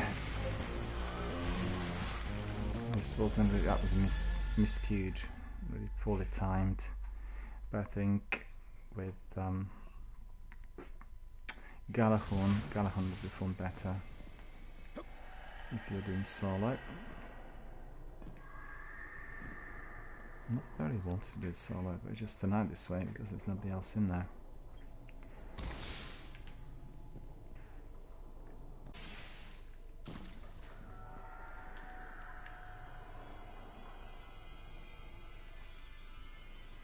So this is where he should be. Go forward. Alakul, he is hunting you.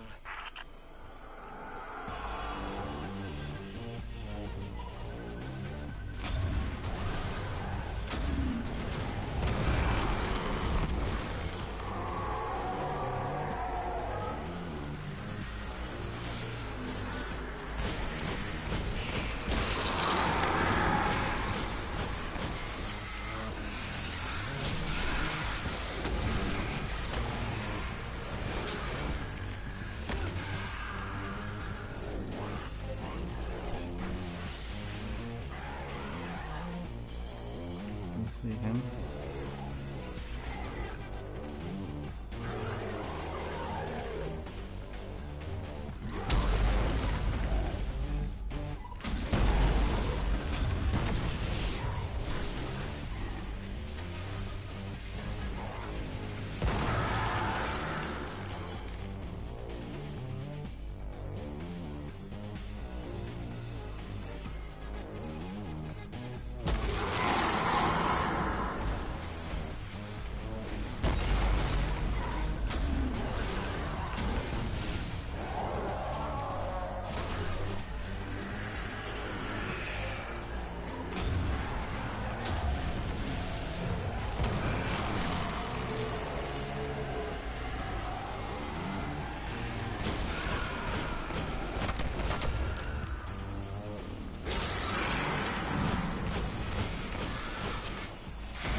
Close.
Oh, that was unfortunate. I don't know what got me.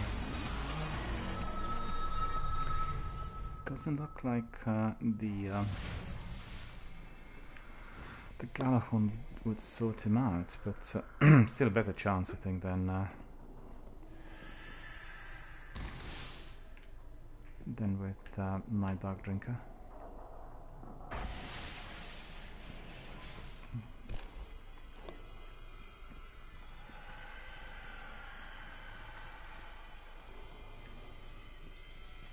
The Darkblade. I sense him.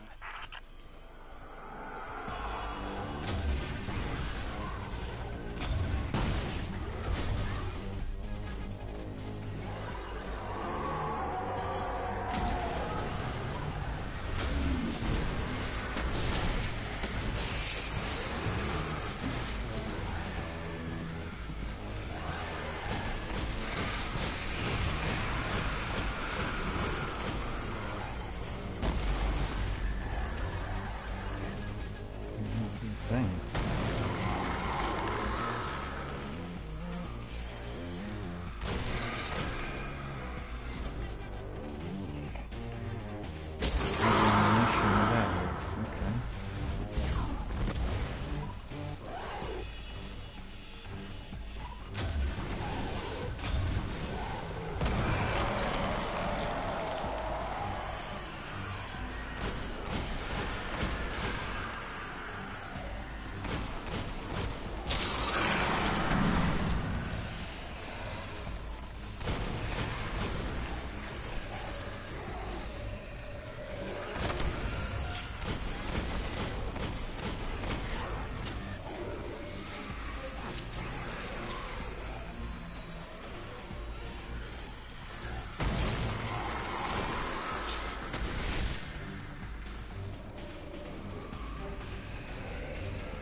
Oh, what was that?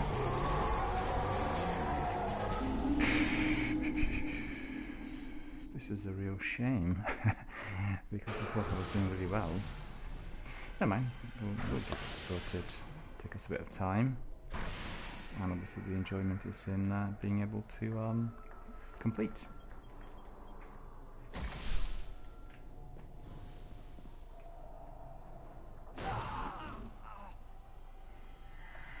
Don't know why I died in that jump perfectly well with that second jump in the end.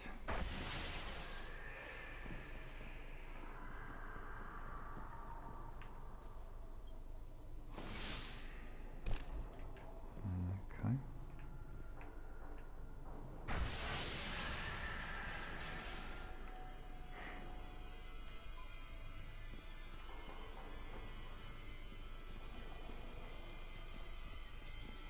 The Darkblade. I sense him.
See anything.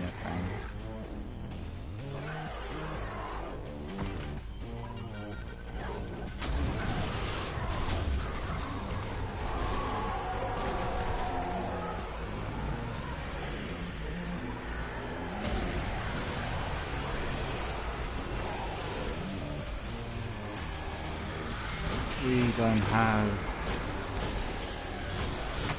heavy ammunition in there. We got stuck in there by the looks of it.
Still no heavy ammunition anywhere. Supercharged, let's see him.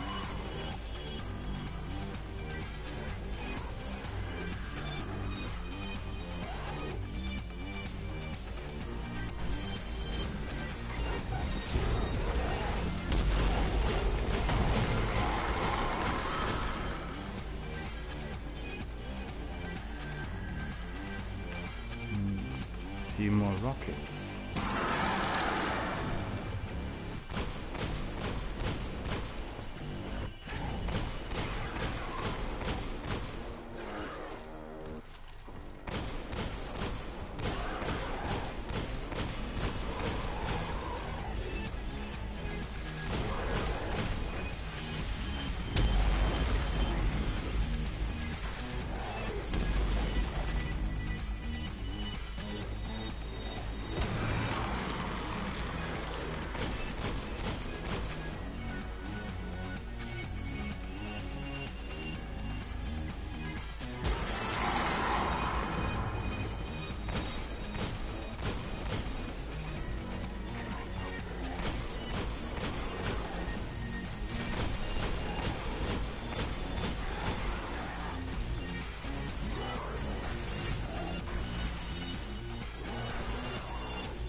Look at this, I'm out of ammunition. Ah. So what am I supposed to do?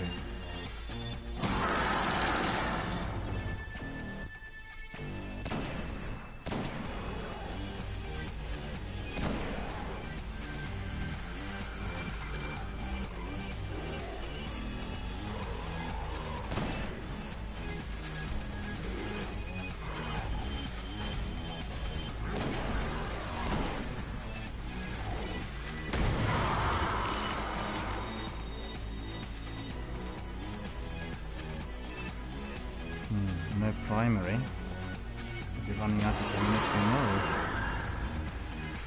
By the looks of it. Don't see him. Oh, there he is.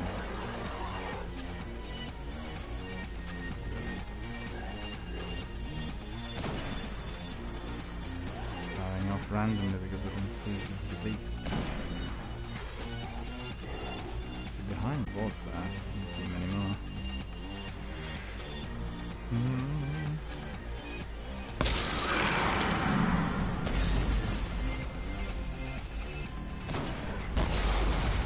nearly got me.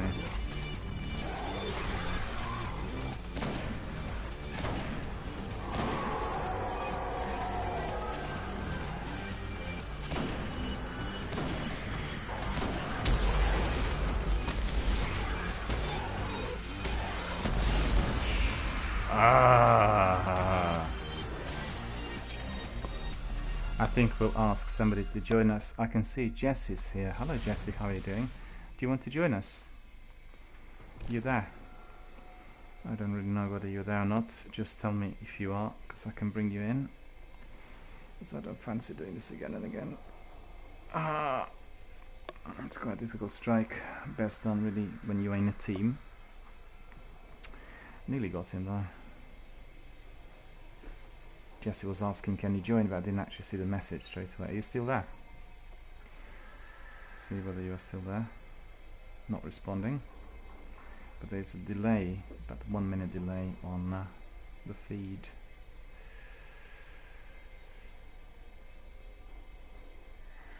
No, we're not hearing from Jesse. It looks like I need to carry on doing this solo yet again. Just asking myself what weapon to use against him, because my rockets do not seem to be that powerful.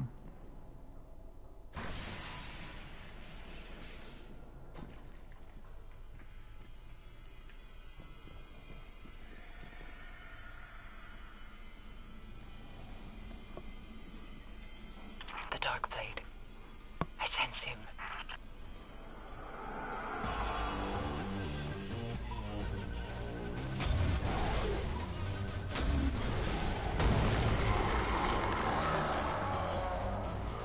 Is he gone already?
He was too close.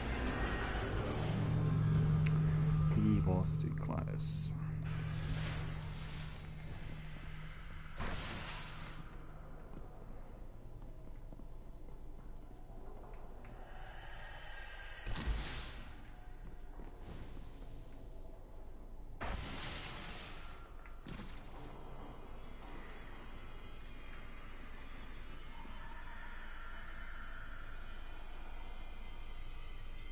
Alakhul is near.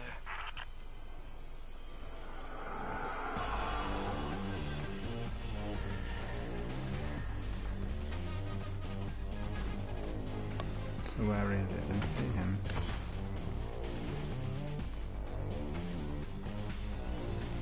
No.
Misadventure?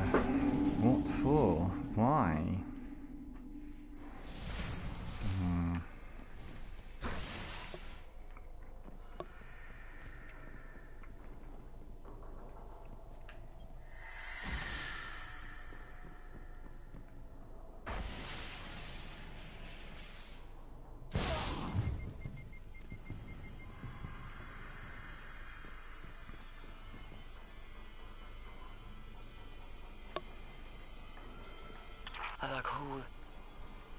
hunting you.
Allah cool, the dark blade.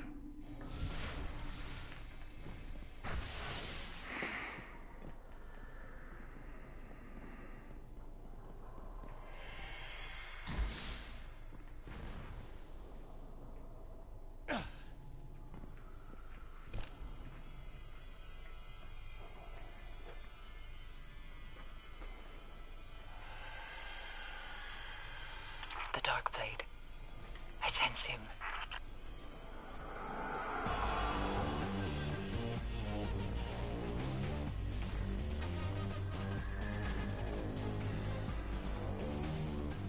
Don't see him. No.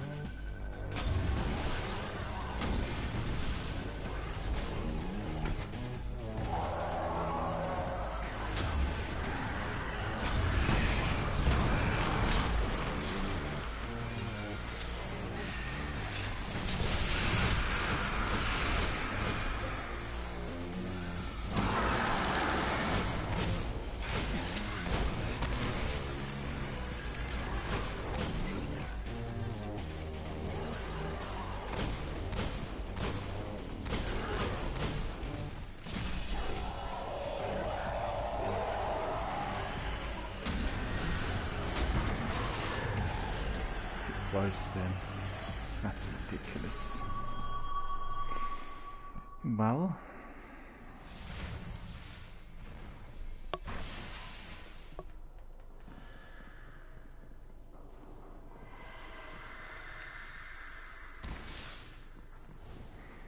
I need a lot of ammunition now.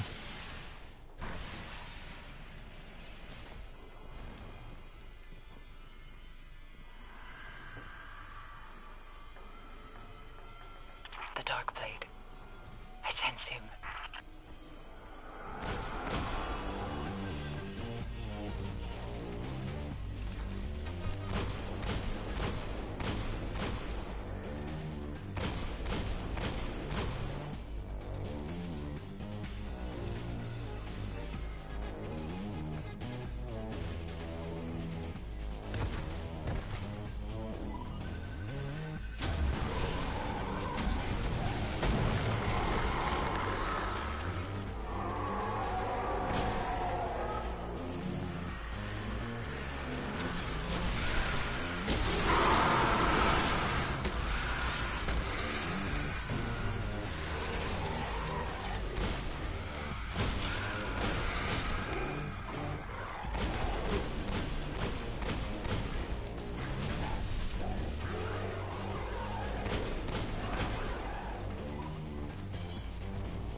Didn't know where I was. Need some extra ammunition.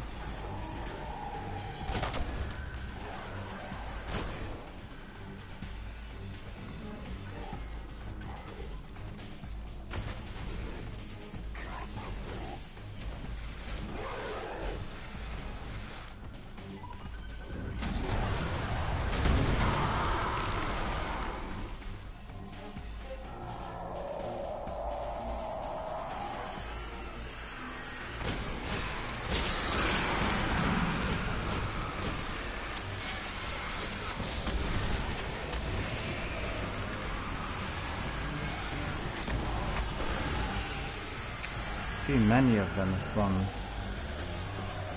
Will explode there.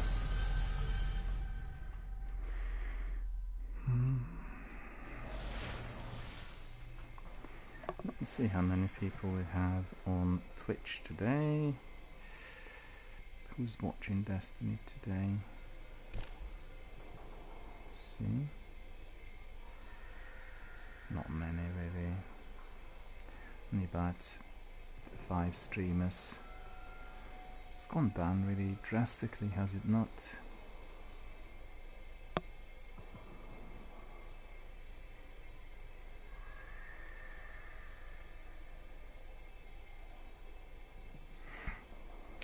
Let's have a look who's supporting us today. Grim, Husky Devil, Druzin, Mixer RF, Makalaya, Vojiznik. Thank you guys. Appreciate it. Let me see on Instagram what we've got.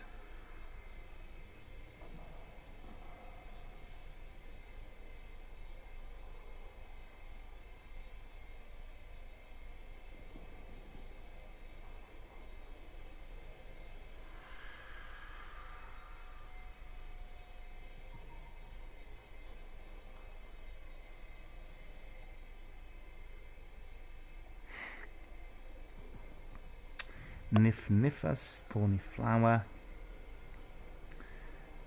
Tiger Bark, Rui, Thorny Flower, Happy Gaming, Gianmarco Gianiello, Steel 7 Mixer,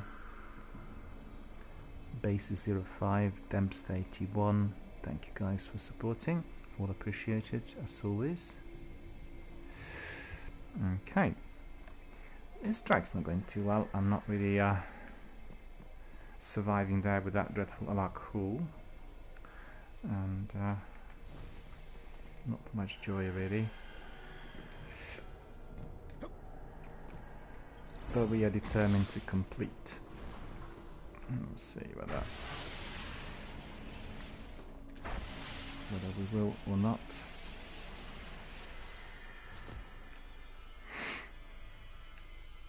It's so dark and I can't see a thing.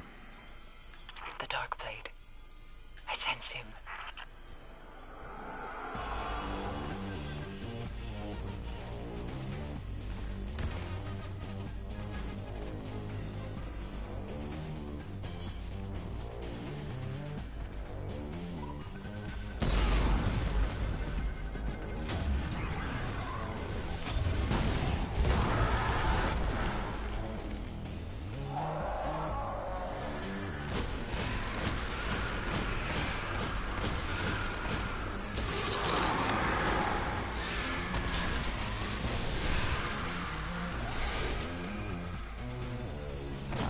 See him at all.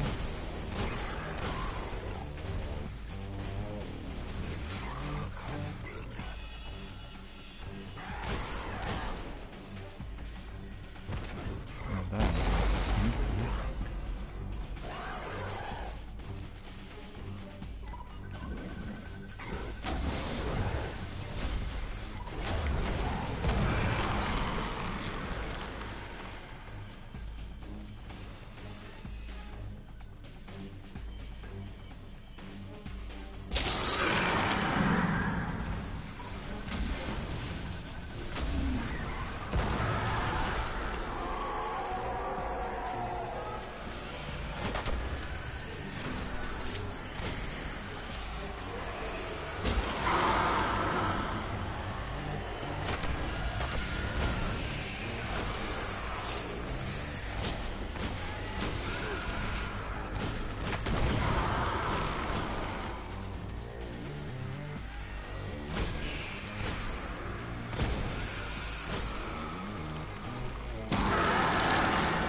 one rocket left.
Don't see him at all. Where is he?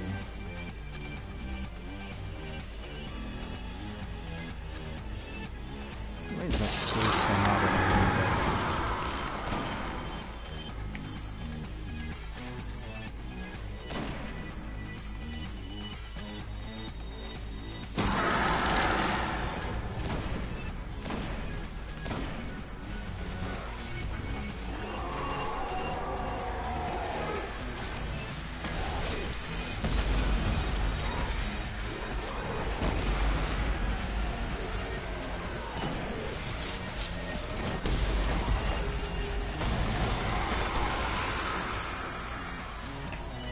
Too many.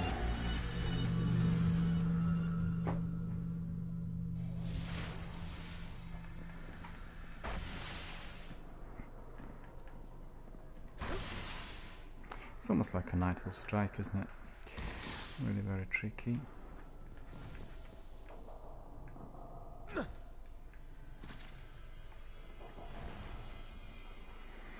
think what I'll do is I won't actually attack him first, I'll deal with trolls. And Alakul, he is hunting you.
Oh, why? Wasn't that close to him?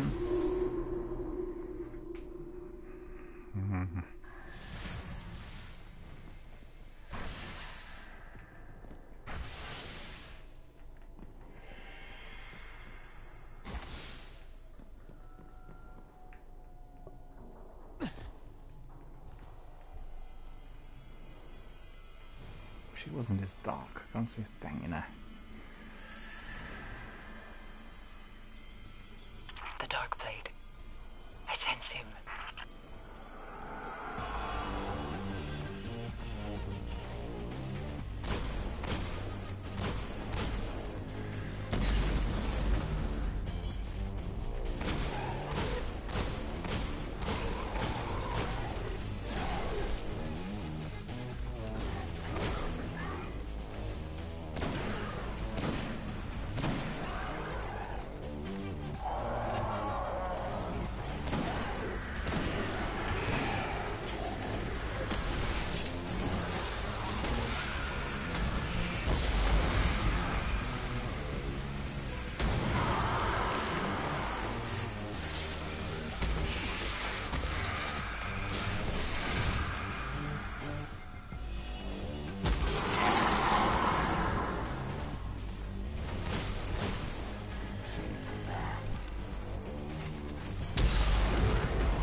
Too close to me yet again.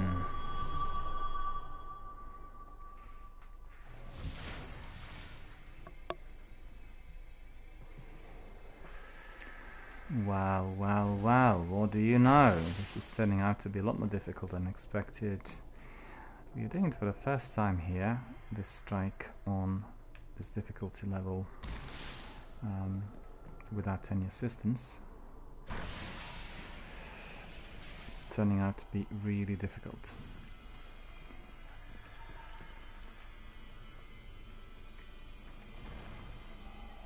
Alaghul is near.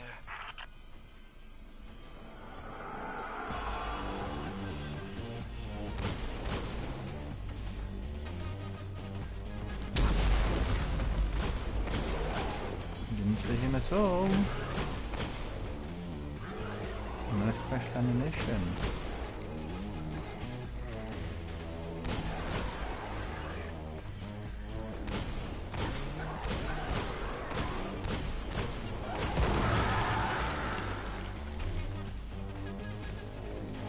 Trying to do is I'm trying to really reduce his health and then attack him with rockets, because rockets are faster than he is having less health.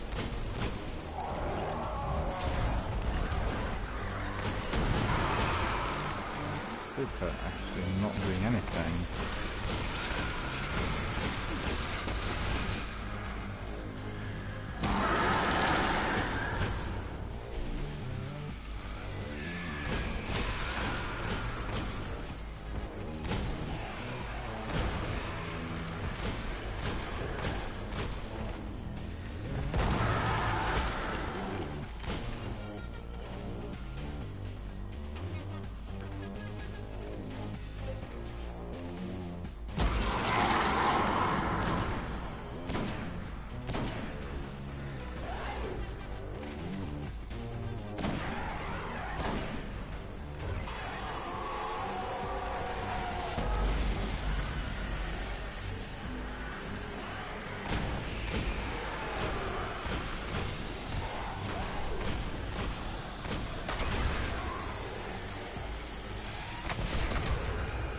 Another throw.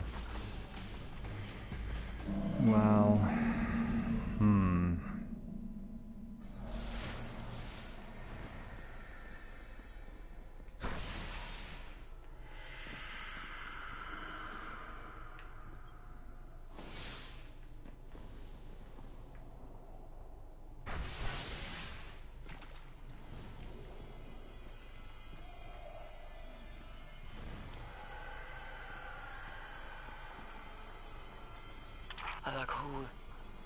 He's hunting you.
What was that?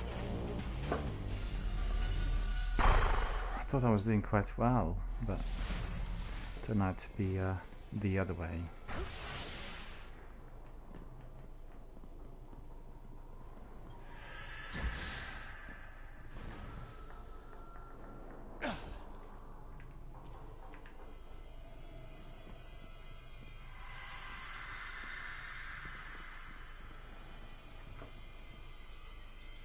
The Dark Blade. I sense him.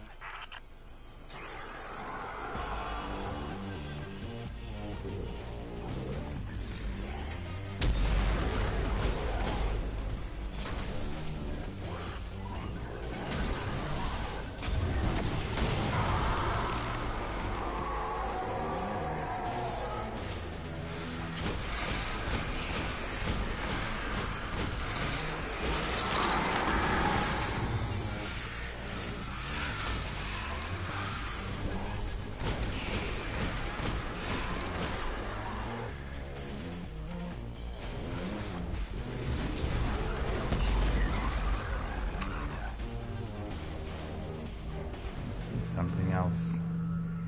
Maybe we need to brighten up. Let's see. So I can't see a thing in there. There may be a brightness. Let's see. Maximum 7. See whether it will be a bit more visible. I can reduce it later because I can't see a thing in there at all times. I'm just really struggling. Maybe it'll be a bit better. I think it is a bit better. Let's see.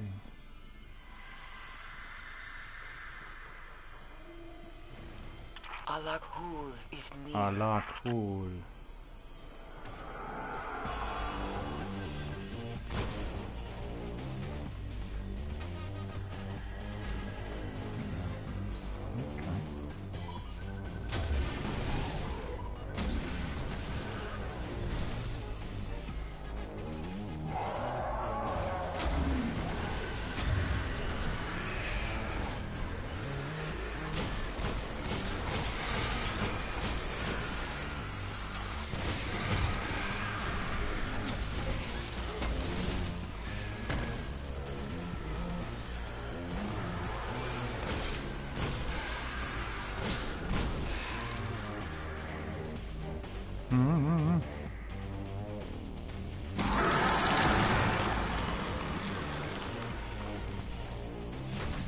Don't see him.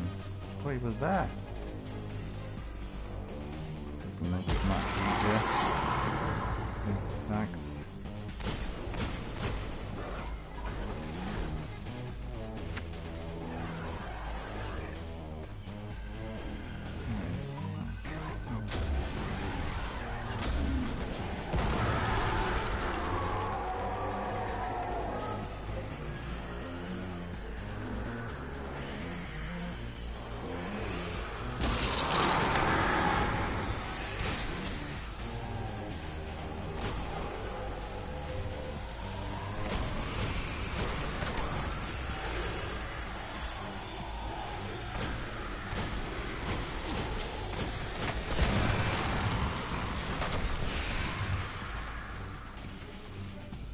Allah, cool. It's causing us a major headache in here. Let's do that.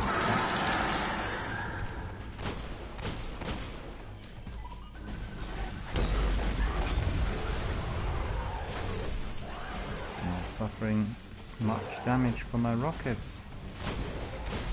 I'm gonna take like 42 rockets to get rid of them by the looks of it.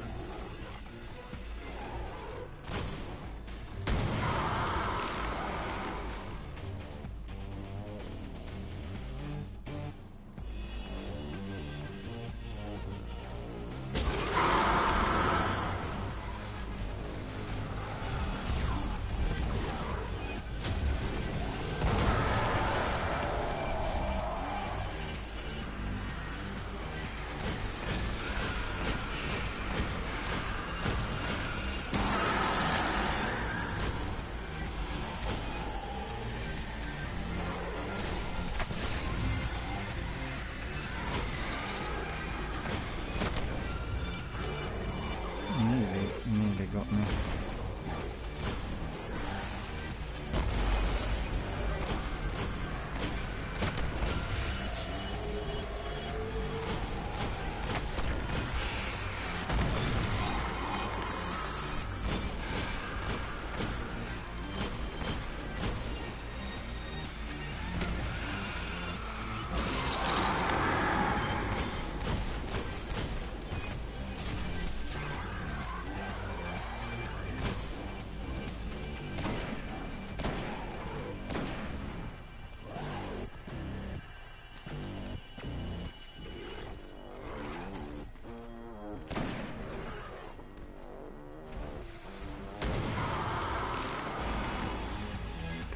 And it's all again completely invisible.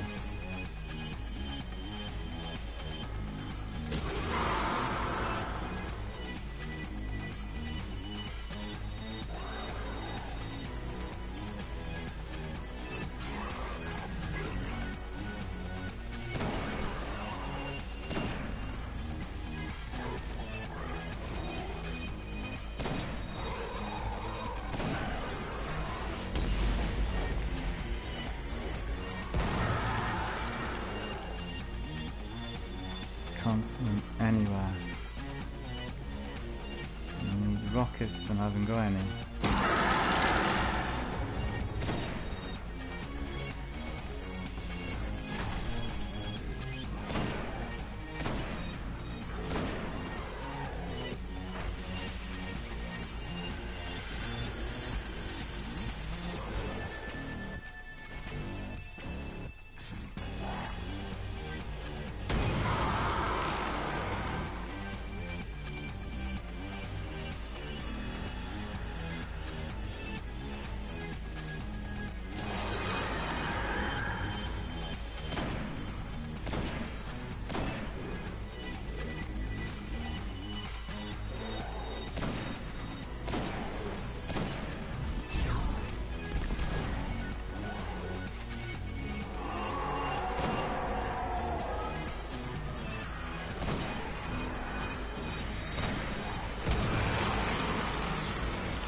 I was doing so well. He was literally down to his last 15-20%.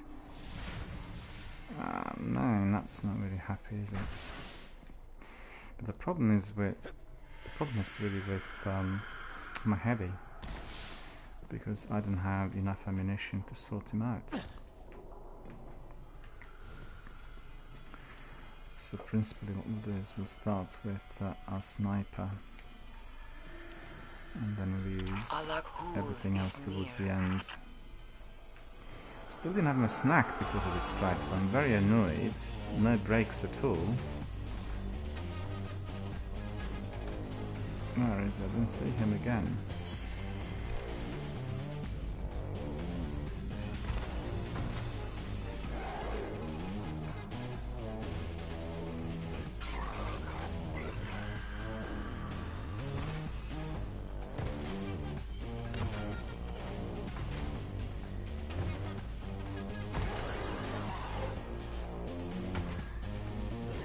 Where on earth is he?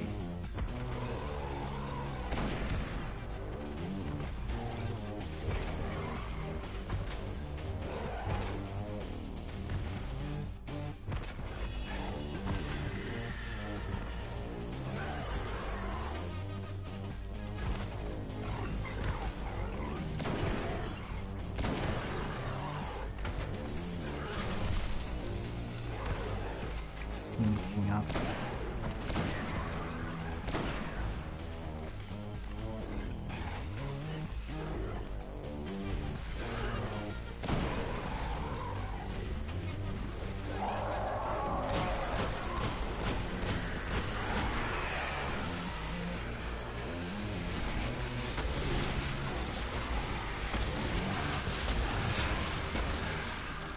That's too many kills. This is really annoying. 700 kills. But the boss is still up there. Well.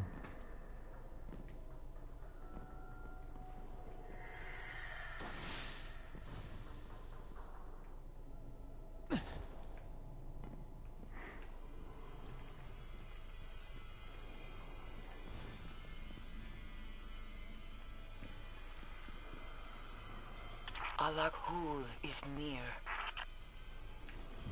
Who is near?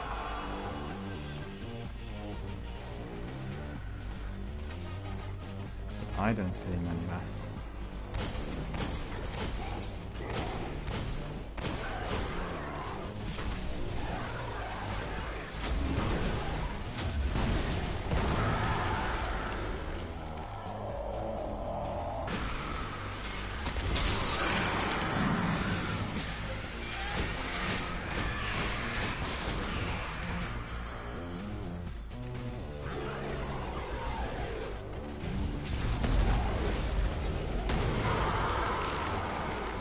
Gone already. Just when I had him in my sights.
stupid relay taking so long on Gallopon.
Following me.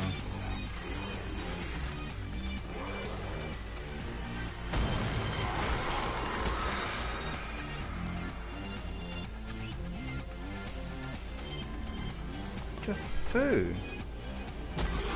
Like a lot more.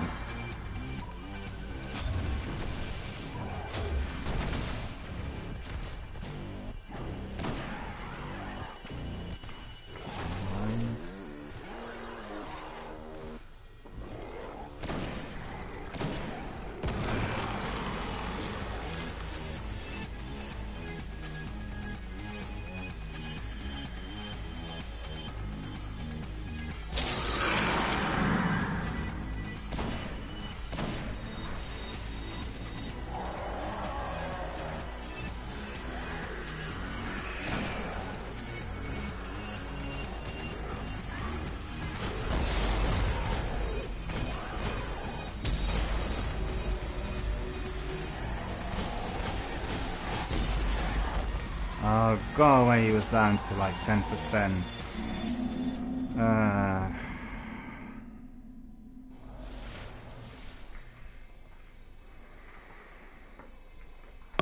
Not funny.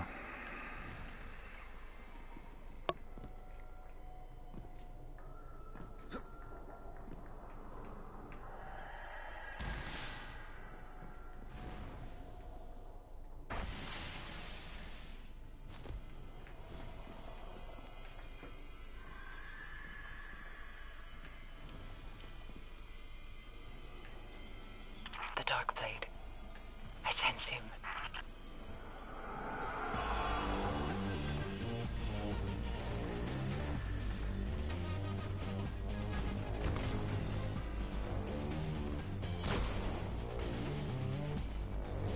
It's really odd because I really increased the brightness as you know, everything to be as bright as possible and still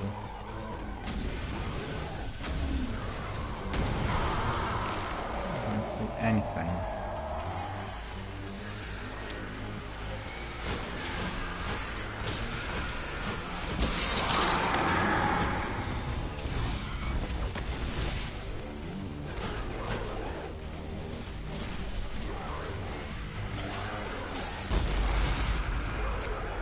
Oh God.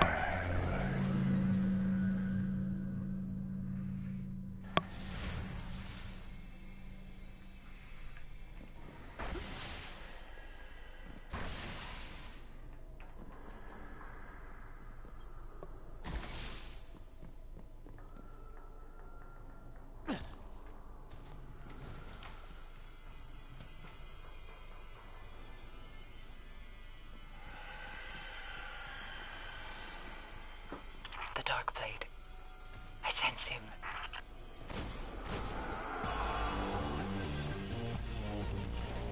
Well, the weird thing is we sense him, but we don't see him.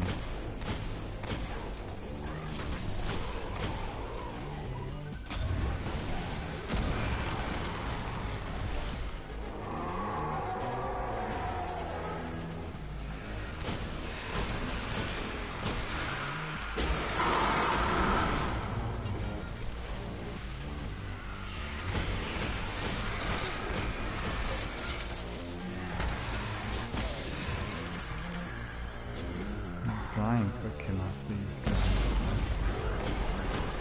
Where's he?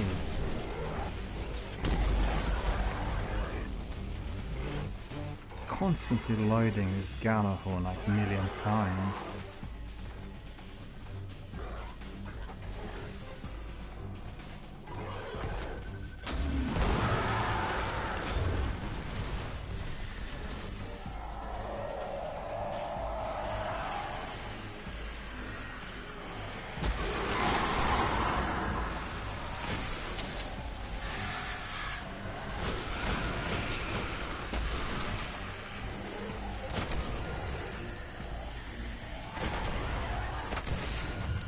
Got me that stupid throw.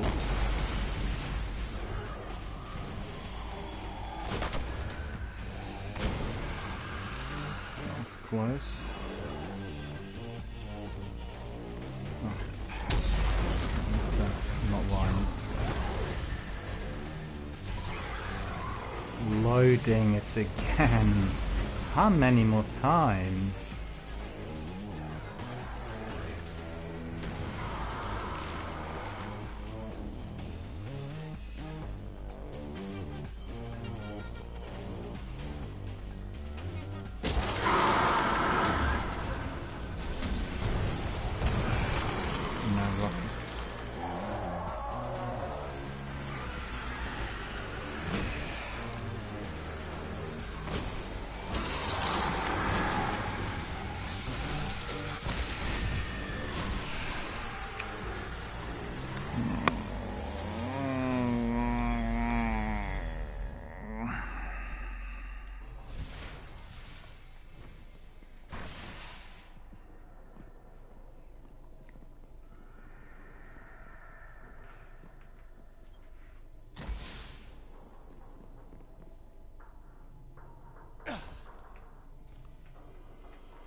Alakul, he is hunting you.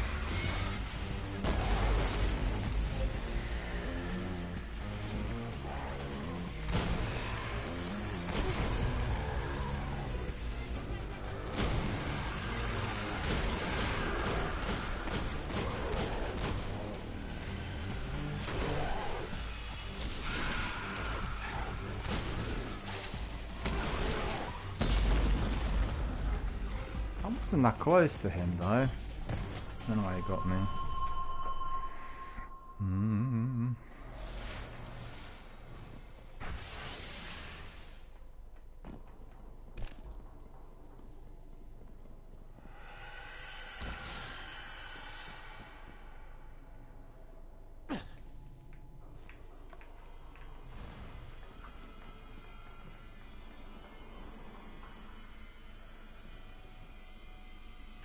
I really can't see a thing in here. I don't know whether you can I sense him. when you do it, but it's just like so pitch black that it's just like tapping in the dark, I suppose, completely blind.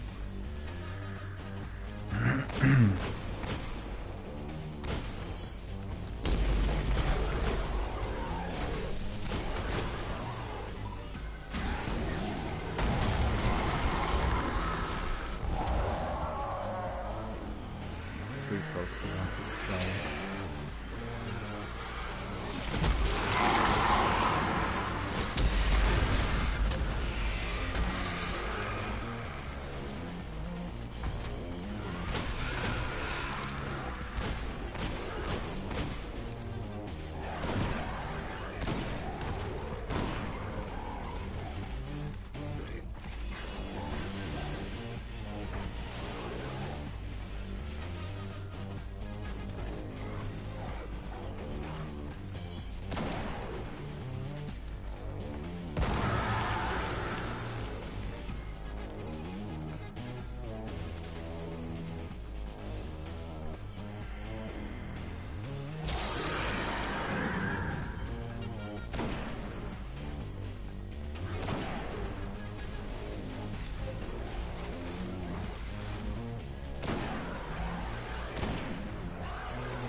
don't see the obstacles in the dark.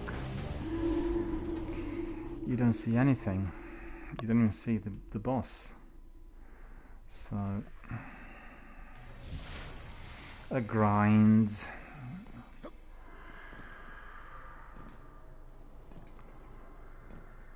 Just really astonished that my rockets are so weak. Because usually with 5 to 7 rockets, you know, you can do quite well, but in here, almost as if the boss is glitched to a degree. I don't know. Goodness, how many rockets I used in him already. No idea. The Darkblade. I sense him.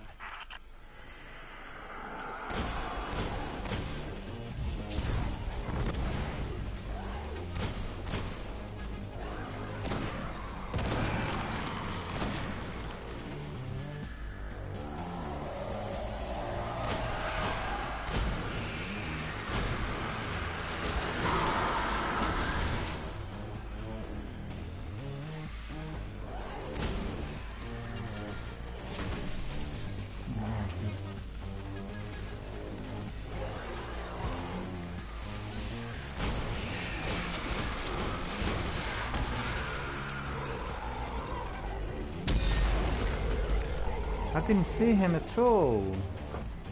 Nor did I hear him.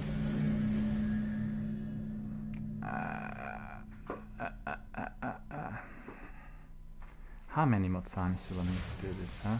Do you know? Anyone? Any takings?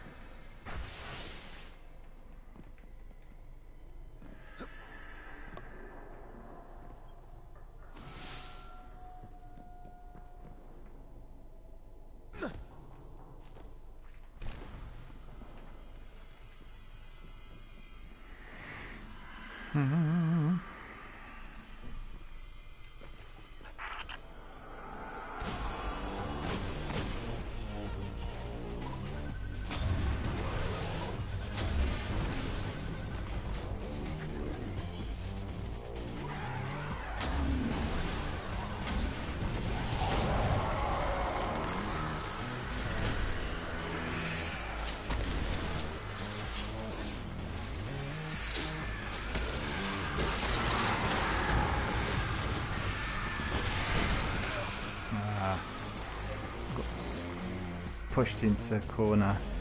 Getting fed up with this now. A bit tired really after doing it, and it's just not working. Okay, just bear with me. I need to take a short break because my brain's not really operating as it should. Therefore, I'm getting killed rather fast. So I need to take a 5-minute break, and once I get back, we'll carry on. So stay with us. We'll carry on very shortly.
I got to say, this is most annoying. I just literally had a short break just to discover that the game booted me because I wasn't doing anything for a couple of minutes. It's just absolutely ridiculous. So what do? Go back to the beginning or not? Yeah, we'll go back to the beginning. And what we'll do is let me see. Let's go to Dreadnought. Let's go to the strike. And we'll do that.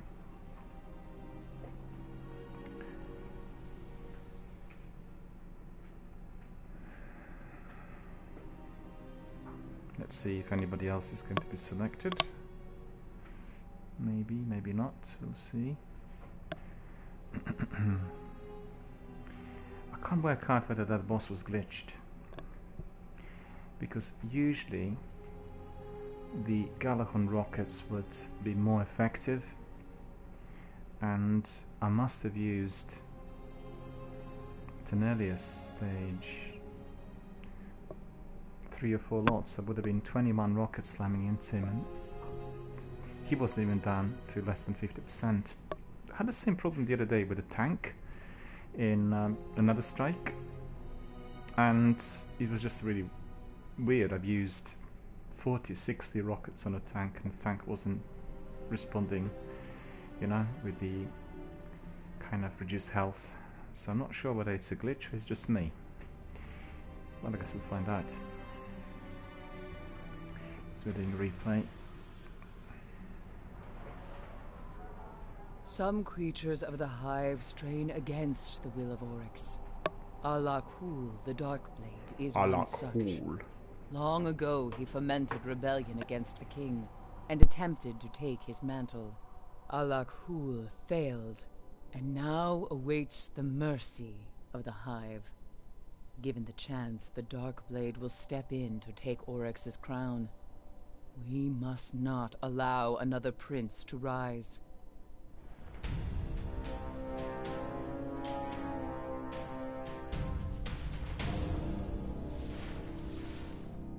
The Darkblade suffers his judgment in the depths of a Hive prison.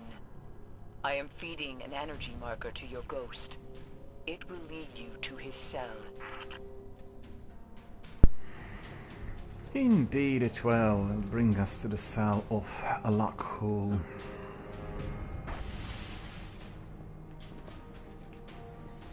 Curious to see whether there's going to be any difference now.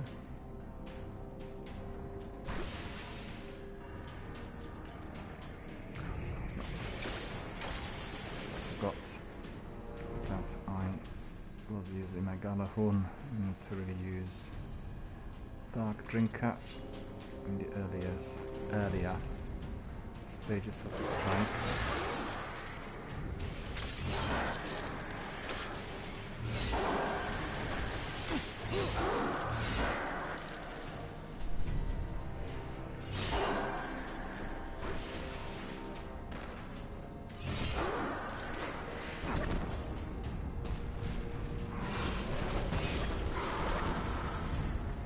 Oh, what's that?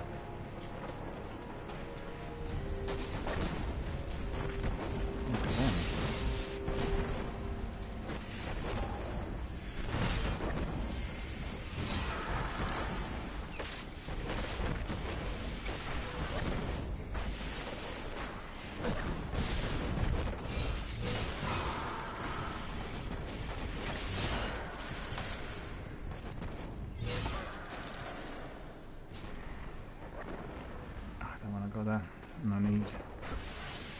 This is the wrong direction. Do we need to go up here? No, we don't need to go up here.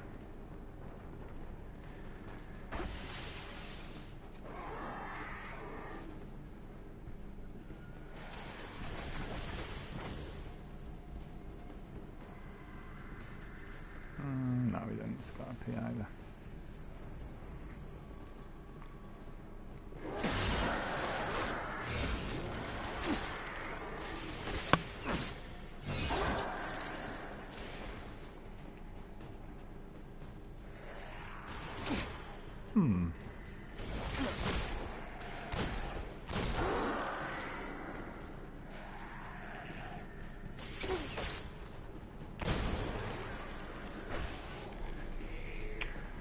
This is where we need to go.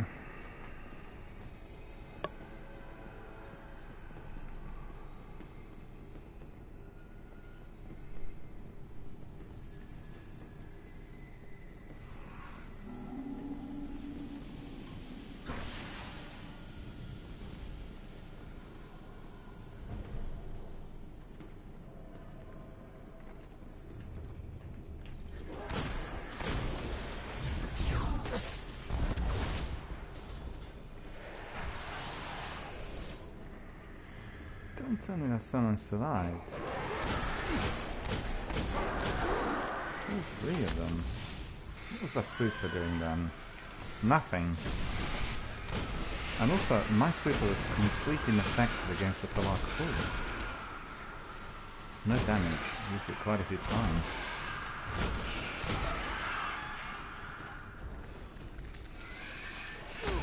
No idea as to what that was.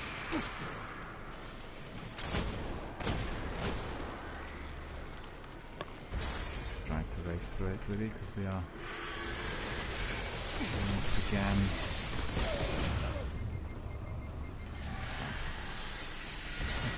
not a good spot.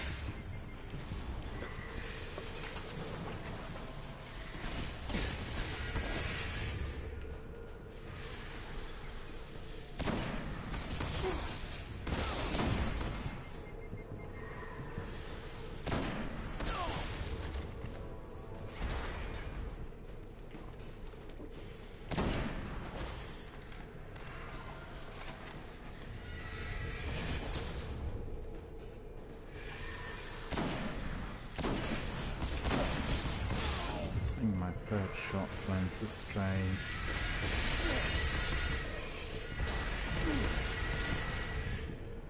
This is not really a barrier that gives any protection at all.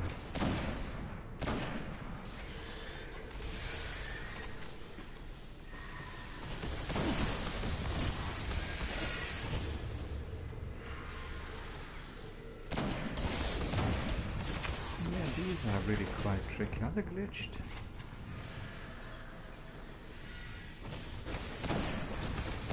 It's like really they're too strong for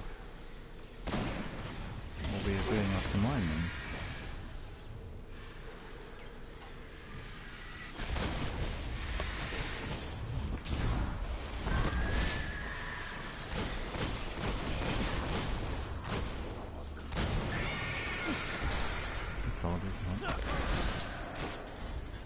Curious to see because I'm using a different mode. See whether there's going to be any difference with the Black Hole.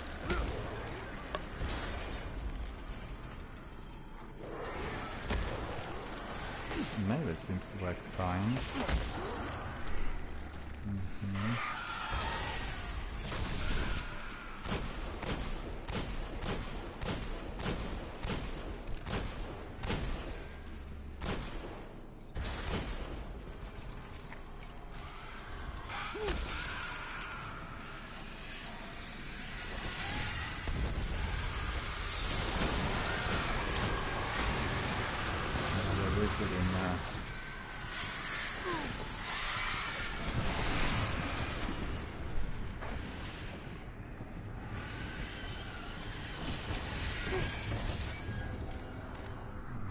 See whether it work. Okay, this one does seem to work better.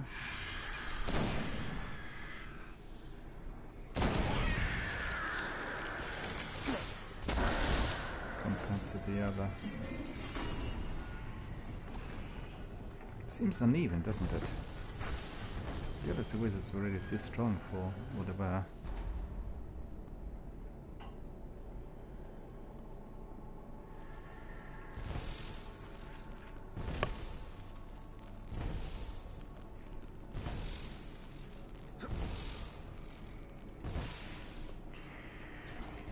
A lot cool's waiting for us. I can sense a powerful incantation. Hive runes hold the far door shut.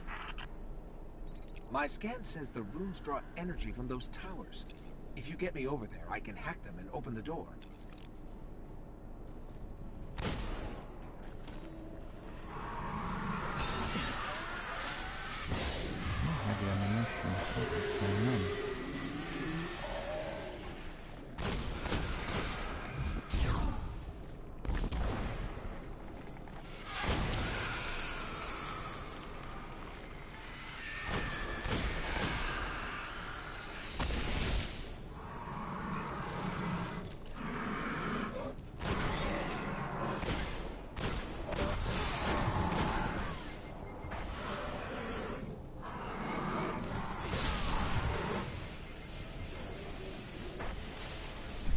lives.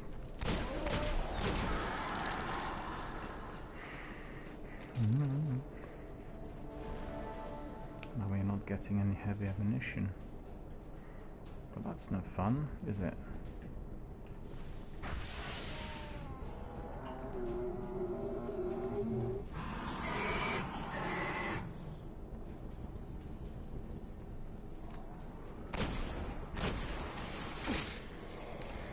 It does feel a bit different compared to the last one, so there's... well... now let's see.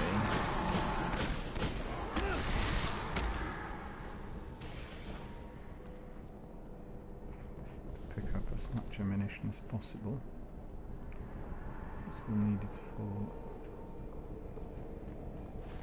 the last section of it. Hang on, I see something here. Bear with me a sec.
That was close, by the looks of it.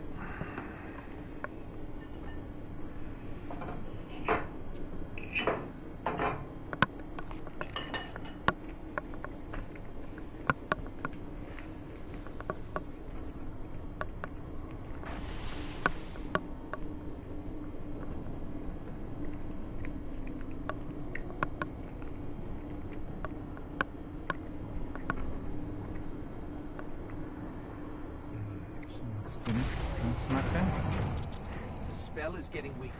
Let's get to the other battery.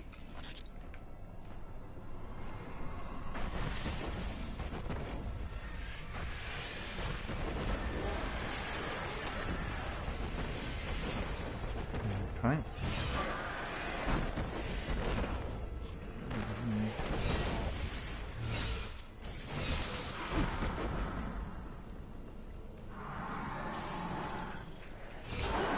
Running around and avoiding me.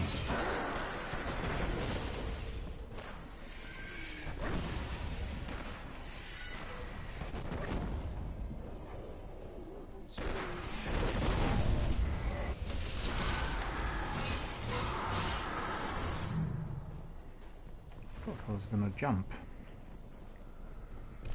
Fortunately, didn't happen.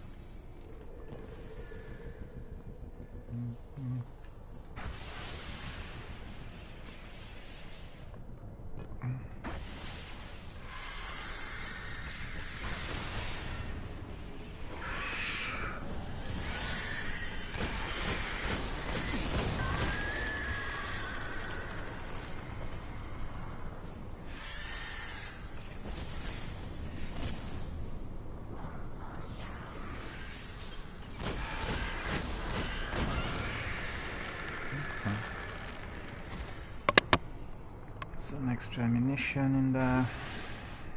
Oops.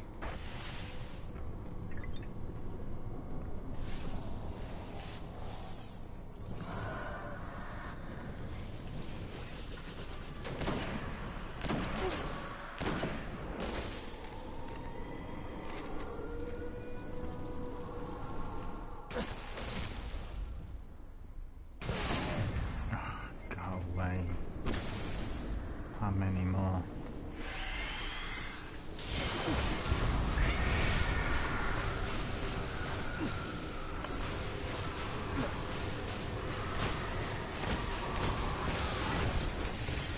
What's actually firing at me?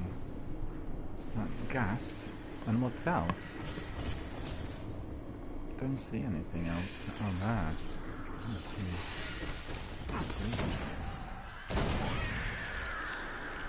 Okay. This headshot seemed to have worked well. Alright, so let's have a look. Scan. It's transmitting already.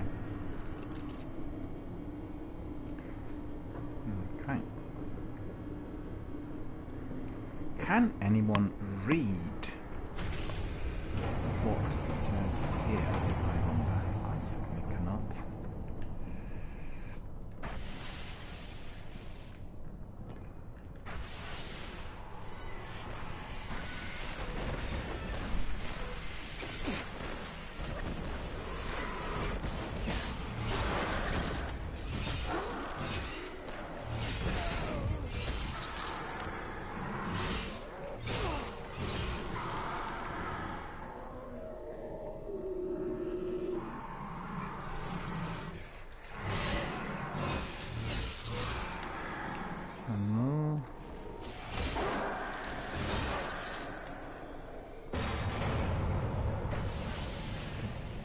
Doors are opened.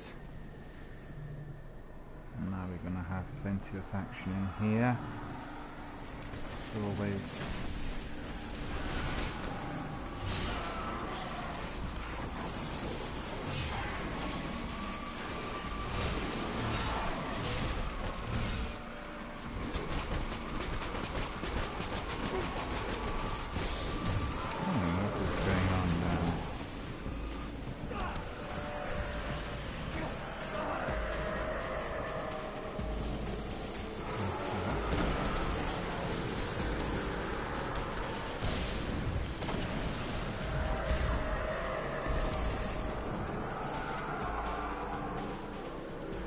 Needs to be destroyed if it's still there. No, it's not under there. Okay. Something.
there.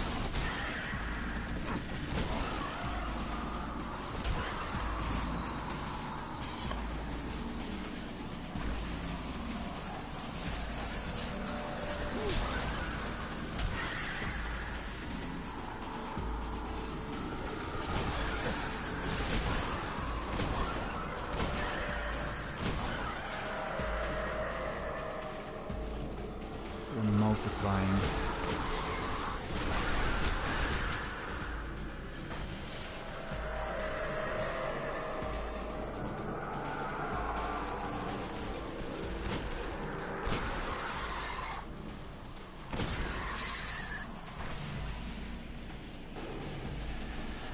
Still.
The other one.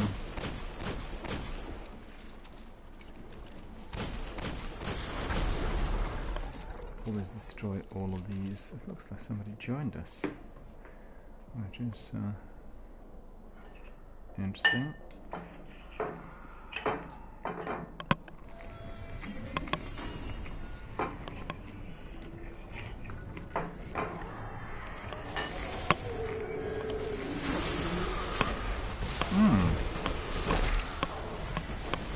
What's happened?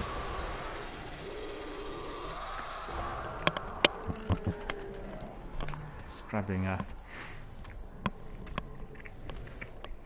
small bite to eat, and then this ogre showed up.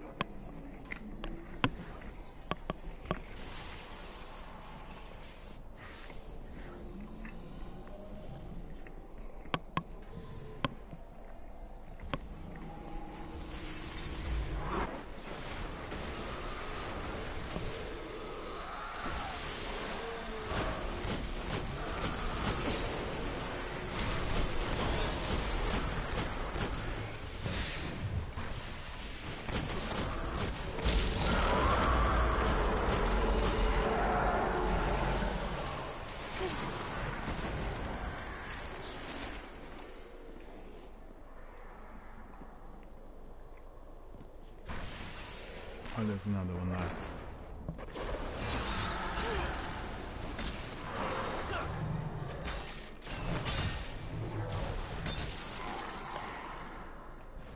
Okay.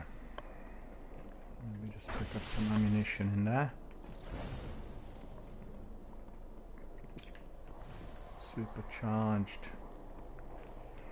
Now we are on our way to a lock hole.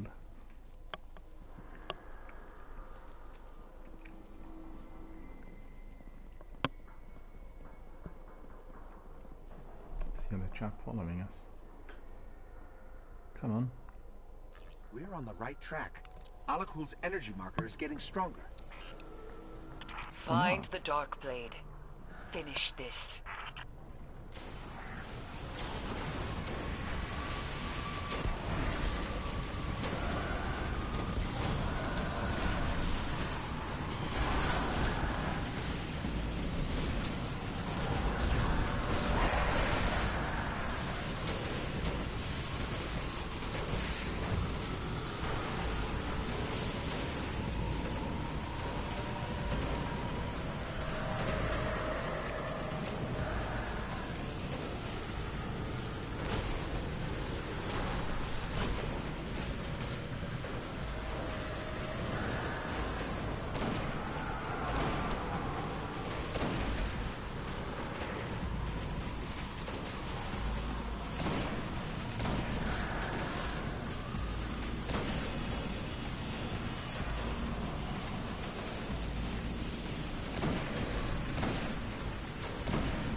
lost.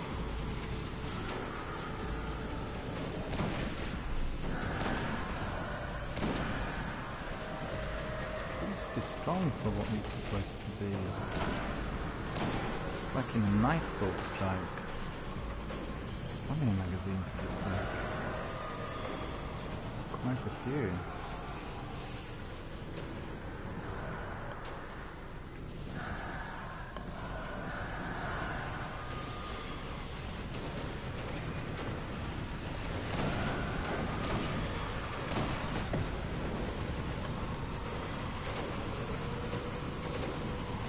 Okay, don't have to worry about it anymore.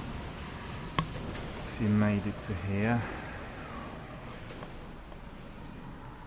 Eris, why does Oryx have a prison? Prison is the wrong term. He holds his victims, tortures them, then renders them down into chitin for his ships. Chitin. Lovely.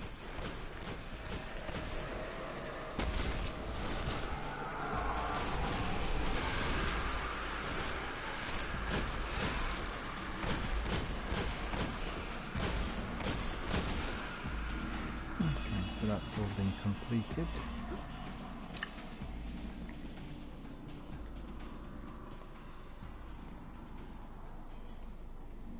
Yeah, Nothing left now but the drop. I think. Oh, he's gone in there. Okay, I don't have my Galahorn.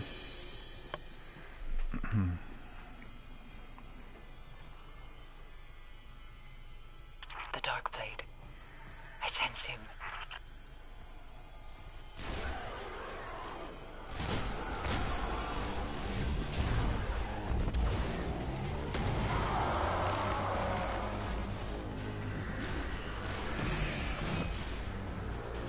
Gone.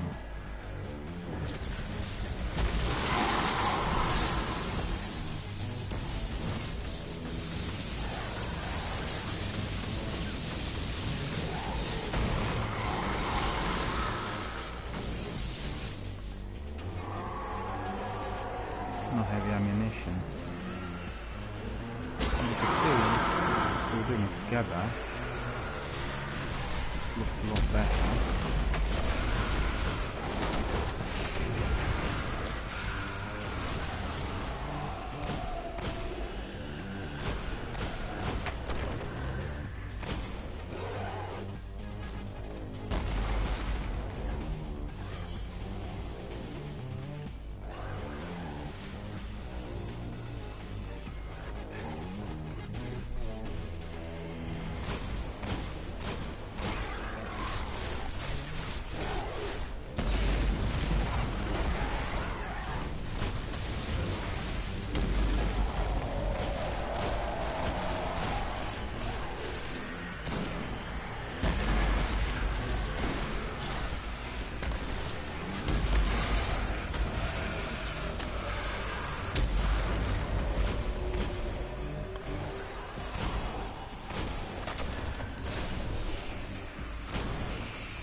See, it's a lot better fun doing it together. Strikes got created for people to do them in multiplayer teams. So. Good kill now.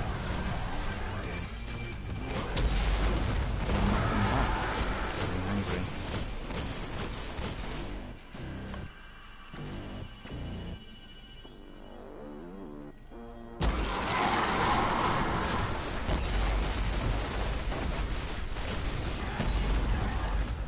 Very angry.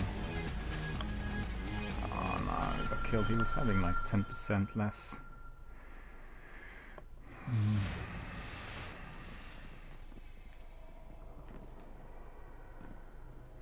Hang on. Just a second. Change to like Gala 1.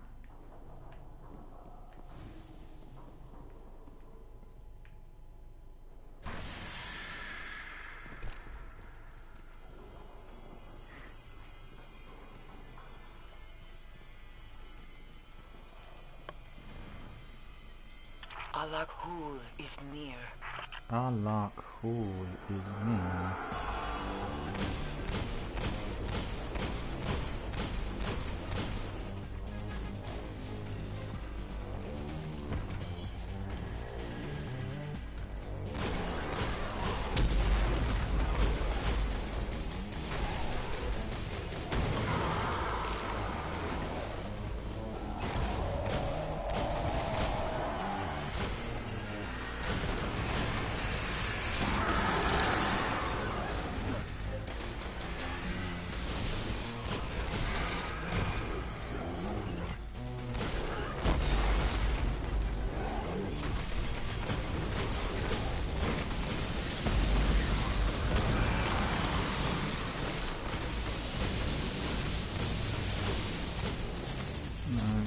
But I've got rockets now.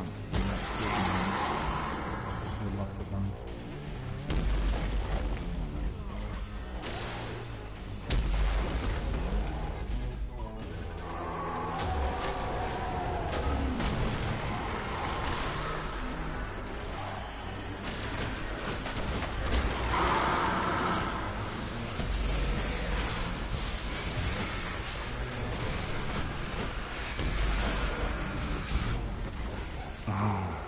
Go away.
More ammunition.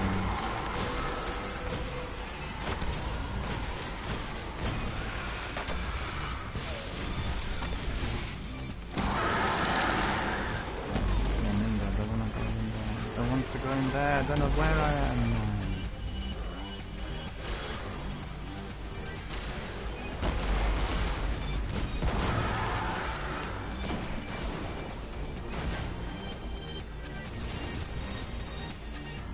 Need 2 more rockets and we'll be finished.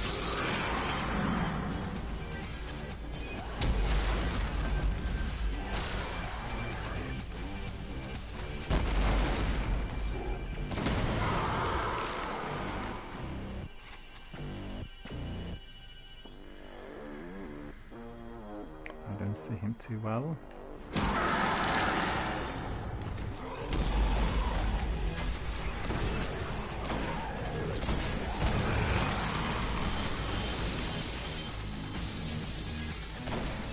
finish him off.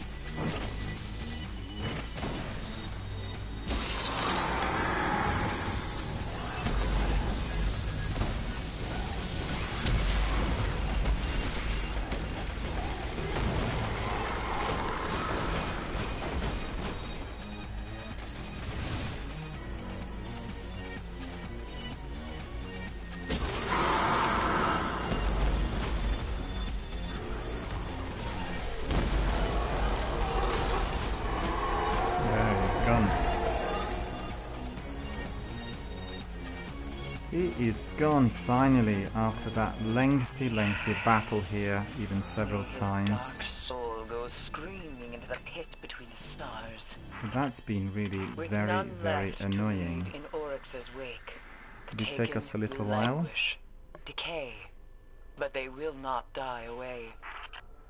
You have given us time. Time to recover, to bury the dead, and make ready for the next shadow on the horizon.